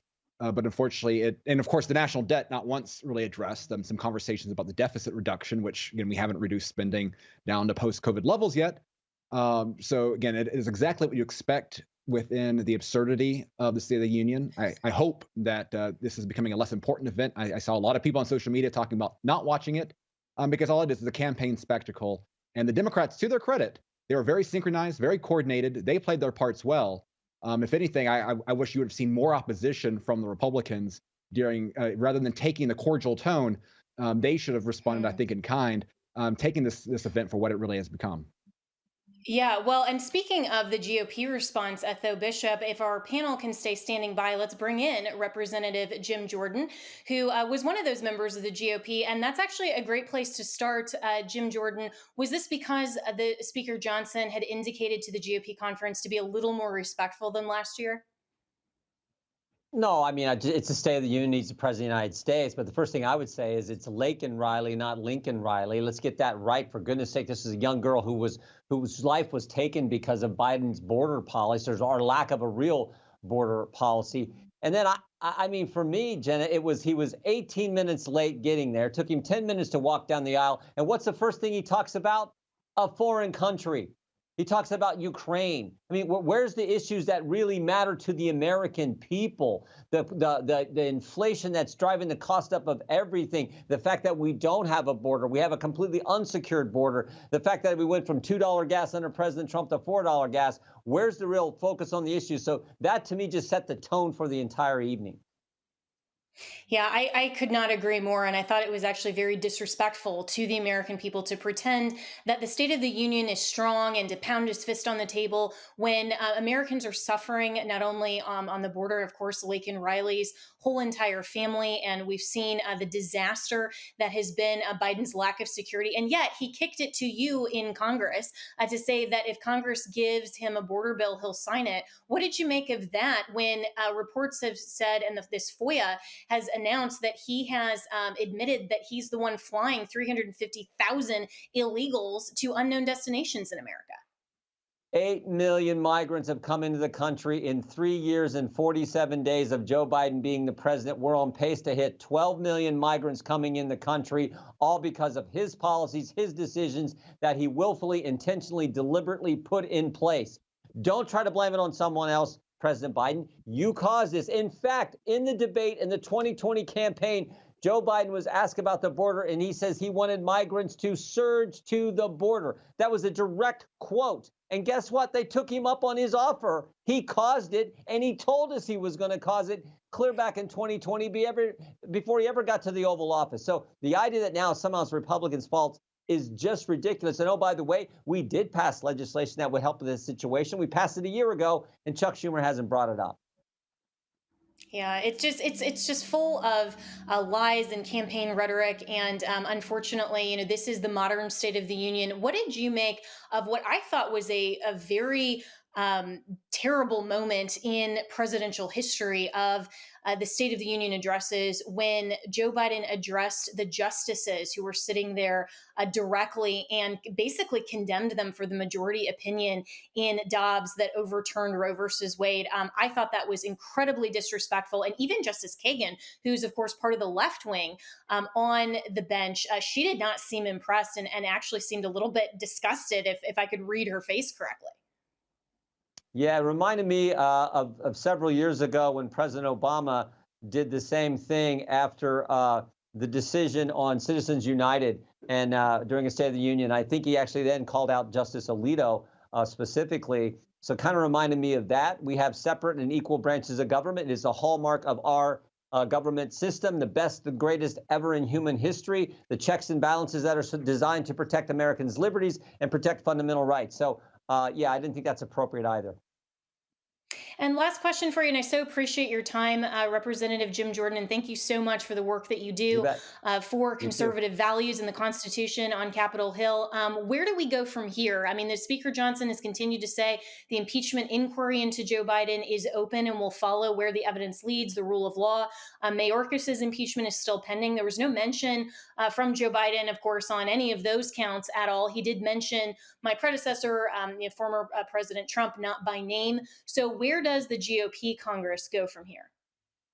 We just keep doing our job. We have a constitutional duty to do oversight of the executive branch. That includes the impeachment inquiry that was launched by the previous speaker back in the fall of last year. We need to continue to do that work. Next week, we're having Robert Hur, the special counsel, who gave us his report and said Joe Biden deliberately, intentionally mishandled classified information, and then deliberately and intentionally gave that classified information to the ghostwriter of his book. But of course, Special Counsel Hur said that because he's a forgetful old man who's going to come across in a sympathetic way to juries, I'm not going to charge him with the crime. So we got him testifying. We have other witnesses we need to talk to that the Justice Department is keeping from us. We may have to go to court on that, but we're going to do our duty, and then we'll make a decision as a conference if, in fact, we move forward with actual articles. Well, let's keep you all in the majority after November. So Representative Jim Jordan, I so appreciate you taking the time tonight to talk to us on the Salem News Channel. Have a wonderful evening. Thanks so much. And we're continuing to have analysis here on the Salem News Channel. So let's bring back our panel. And, speaking of Hunter Biden, there was a tweet out by Representative Jim Banks, or maybe posts now, or are we calling them, Zeets? I don't know. But this was a post by Representative Jim Banks, if we can put this up here. This post that talked about Hunter Biden and how he did not hasn't paid his taxes yet, and he owes outstanding $1.4 million apparently in taxes. And so this tweet from Jim Banks, last time I checked, Hunter Biden still owes $1.4 million in taxes. Joe, does Hunter have to pay his fair share? So let's go back to Tho Bishop from the Mises Institute. And we also have Alan West, newly elected GOP chair of the Dallas GOP. And we're very grateful for your service there. Tho, what do you make of Joe Biden not even mentioning, any of this? And yet he has the audacity to talk about, billionaires not paying their fair share in taxes. Well, I think Joe might have been taking advantage of some of Hunter's stash with how energetic he was during the talk this evening. But no, I mean, this is the game they always play, right? It's a demonization of, the billionaire class. People just aren't paying enough taxes, yada, yada, yada. No addressing the spending side of things. And it's like, look, there's plenty of bad billionaires out there. There's plenty of corporate consolidation that we've seen in the last several years. You had the greatest wealth redistribution in this country as a result of COVID-era economic policies that Biden was bragging about. So, you're not going to see me playing a violin for some of these folks. But again, this entire idea that, this is simply a tax revenue problem, this isn't a spending problem, goes to just the addiction of spending that we have right now. Again, the seriousness of the debt issue, not at all brought up. $100,000 each American owes at this point. And these insane, reckless policies. And to be fair, there hasn't been enough will to tackle this on either side. But the idea that, my opponents are the ones going after Social Security. My opponents are the ones going after Medicare. Math is going after these problems, or these programs, and without any sort of dedication to getting our house in order, everyone is at stake. The default, insolvency, inflation, these are the real problems America has, not what's going on in Ukraine. And Biden, is not going to address any of this. So, Bishop, we're going to have to cut you off there and go to Katie Britt with the GOP response.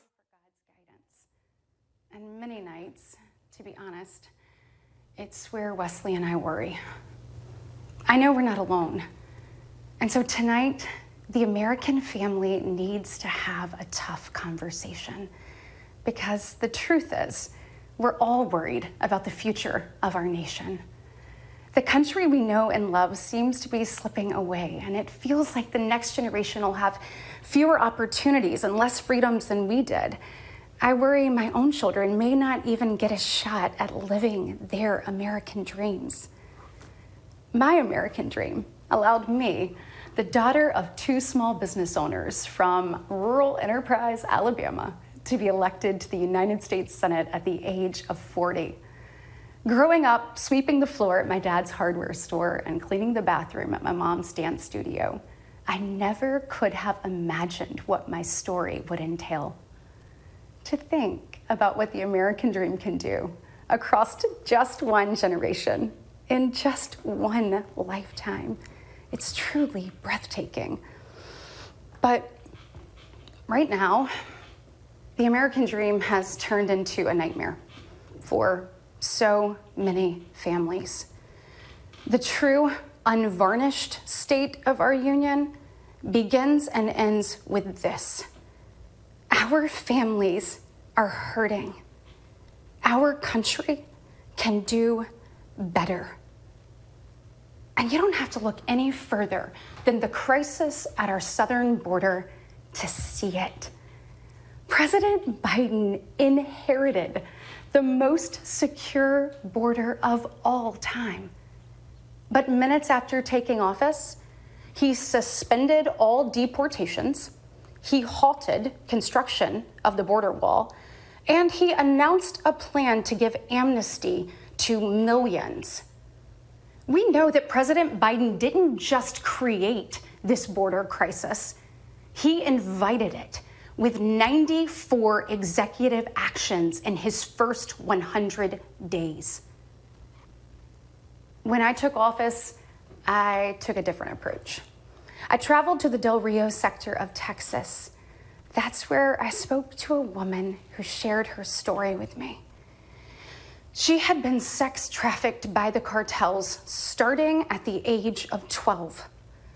She told me not just that she was raped every day, but how many times a day she was raped. The cartels put her on a mattress in a shoebox of a room, and they sent men through that door over and over again for hours and hours on end.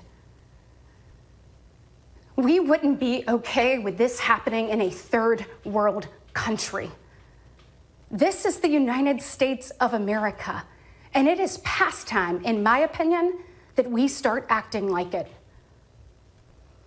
President Biden's border policies are a disgrace. This crisis is despicable. And the truth is, it is almost entirely preventable. From fentanyl poisonings to horrific murders, there are empty chairs tonight at kitchen tables just like this one because of President Biden's senseless border policies. Just think about Laken Riley. In my neighboring state of Georgia, this beautiful 22-year-old nursing student went out on a jog one morning, but she never got the opportunity to return home. She was brutally murdered by one of the millions of illegal border crossers President Biden chose to release into our homeland. Y'all, as a mom, I can't quit thinking about this. I mean, this could have been my daughter. This could have been yours. And tonight, President Biden finally said her name. But he refused to take responsibility for his own actions. Mr. President, enough is enough. Innocent Americans are dying, and you only have yourself to blame. Fulfill your oath of office, reverse your policies, end this crisis, and stop the suffering. Sadly, we know that President Biden's failures don't stop there.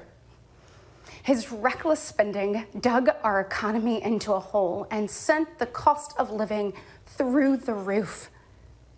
We have the worst inflation in 40 years and the highest credit card debt in our nation's history.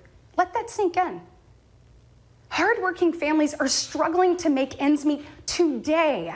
And with soaring mortgage rates and sky-high childcare costs, they're also struggling to how to plan for tomorrow. The American people are scraping by while President Biden proudly proclaims that Bidenomics is working. Goodness, y'all, bless his heart, we know better. I'll never forget stopping at a gas station in Chilton County one evening. The gentleman working the counter told me that after retiring, he had to pick up a job in his 70s so that he didn't have to choose between going hungry or going without his medication. He said, I did everything right. I did everything I was told to do. I worked hard, I saved, I was responsible. He's not alone. I hear similar concerns from fellow parents, whether I am walking with my friends or whether I'm at my kids' games. But let's be honest, it's been a minute since Joe Biden pumped gas, ran a carpool, or even pushed a grocery cart. Meanwhile, the rest of us see our dollar and we know it doesn't go as far. We see it every day. And despite what he tells you, our communities are not safer.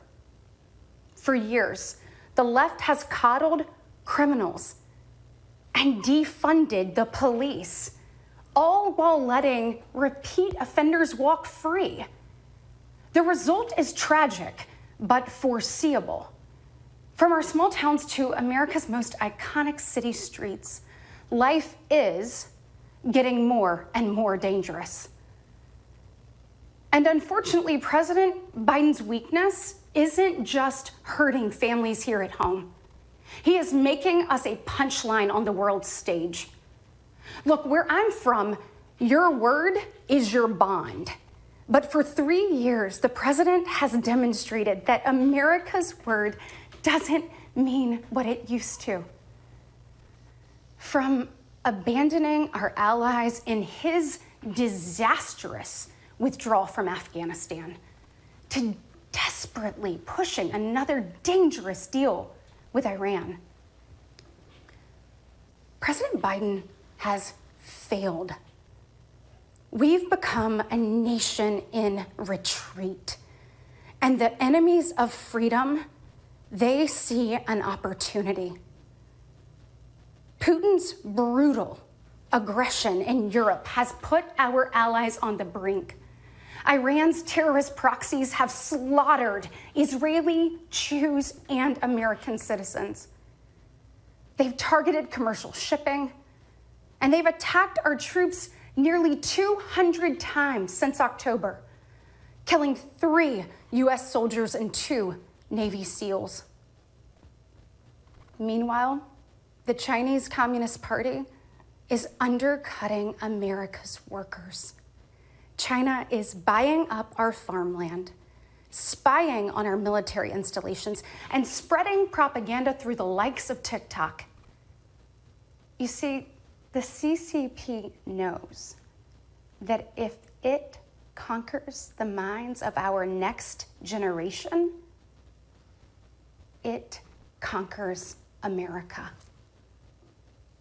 And what does President Biden do? Well, he bans TikTok for government employees, but creates an account for his own campaign. Y'all, you can't make this stuff up.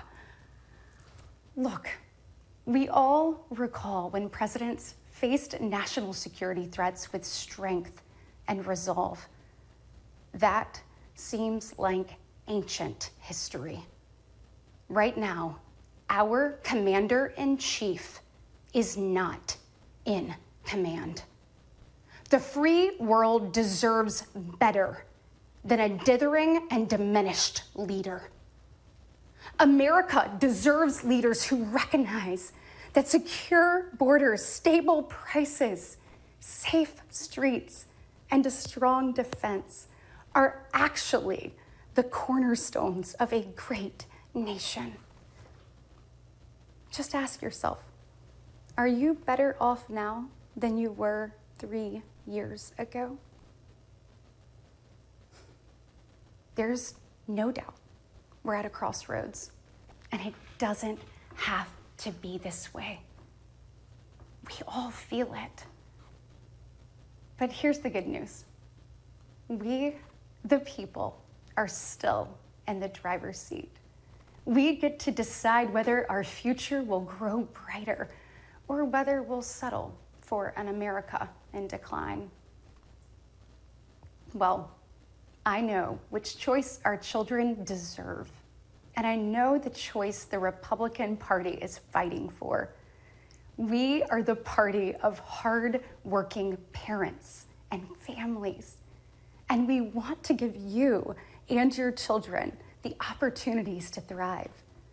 And we want families to grow. It's why we strongly support continued nationwide access to in vitro fertilization. We want to help loving moms and dads bring precious life into this world. Wesley and I believe there is no greater blessing in life than our children. And that's why tonight, I want to make a direct appeal to the parents out there, and in particular to my fellow moms, many of whom I know will be up tossing and turning at 2 a.m., wondering how you're going to be in 3 places at once and then somehow still get dinner on the table. First of all, we see you, we hear you, and we stand with you. I know you're frustrated. I know you're probably disgusted by most of what you see going on in Washington, and I'll be really honest with you, you're not wrong for feeling that way. Look, I get it. The task in front of us isn't an easy one, but I can promise you one thing. It is worth it. So I am asking you, for the sake of your kids and your grandkids, get into the arena. Every generation has been called to do hard things. American greatness rests in the fact that we always answer that call. It's who we are.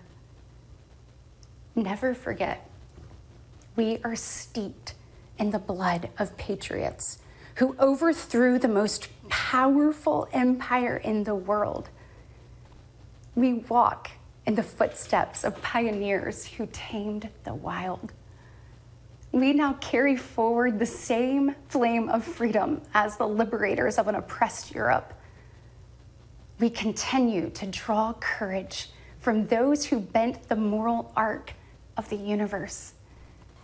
And when we gaze upon the heavens, never forget that our DNA contains the same ingenuity that put man on the moon. America has been tested before, and every single time we've emerged unbowed and unbroken. Our history has been written with the grit of men and women who got knocked down. But we know their stories because they did not stay down. We are here because they stood back up.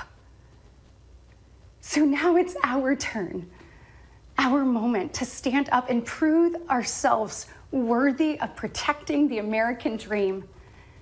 Together, we can reawaken the heroic spirit of a great nation.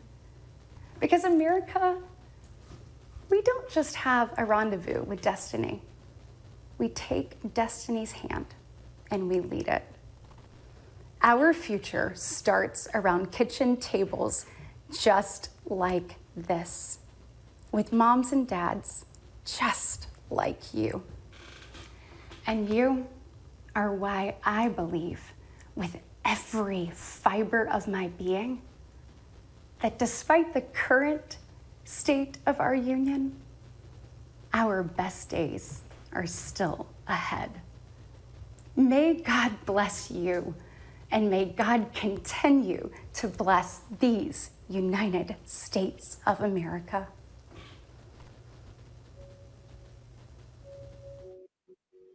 So that was Senator Katie Britt with a very contrasting response to Joe Biden's fiery and rather angry State of the Union. She came in with the appeal of a young mother. That contrast around the kitchen table from the halls of power, I think, was a very poignant moment, and she appealed directly to young mothers. Remember, Senator Katie Britt from Alabama is the first woman elected from the state of Alabama to the Senate, and she is also the youngest Republican woman in history to be elected to the United States Senate. So great choice for the GOP rebuttal, and she seemed very passionate. Republicans are often told that we're not very good storytellers, but I thought she drew a very clear, very emotional message and directly addressed the IVF controversy, saying that supporting young families is very important to the GOP, and making sure that continuing to preserve and protect life in the womb is also very important. She drew that contrast between Joe Biden's message that the State of the Union is strong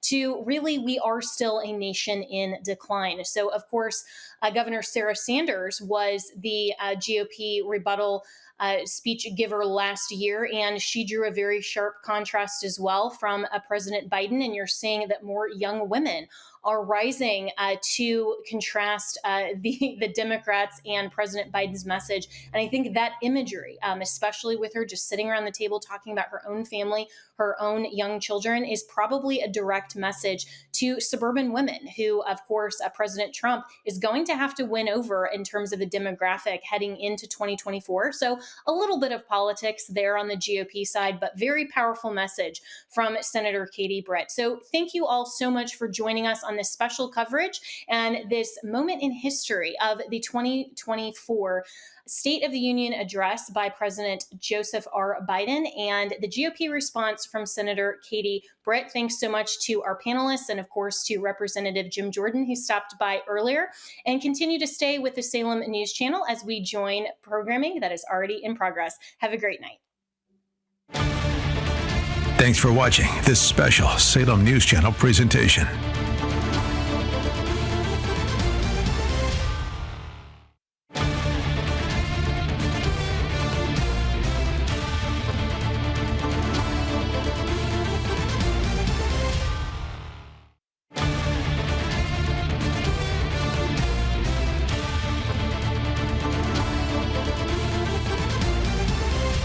As you know, my friend Mike Lindell has a passion to help everyone get the best sleep of their life. He didn't stop by simply creating the best pillow. Mike created the Giza Dream bed sheets. They look and feel great, which means an even better night's sleep for me, which is crucial for my busy schedule.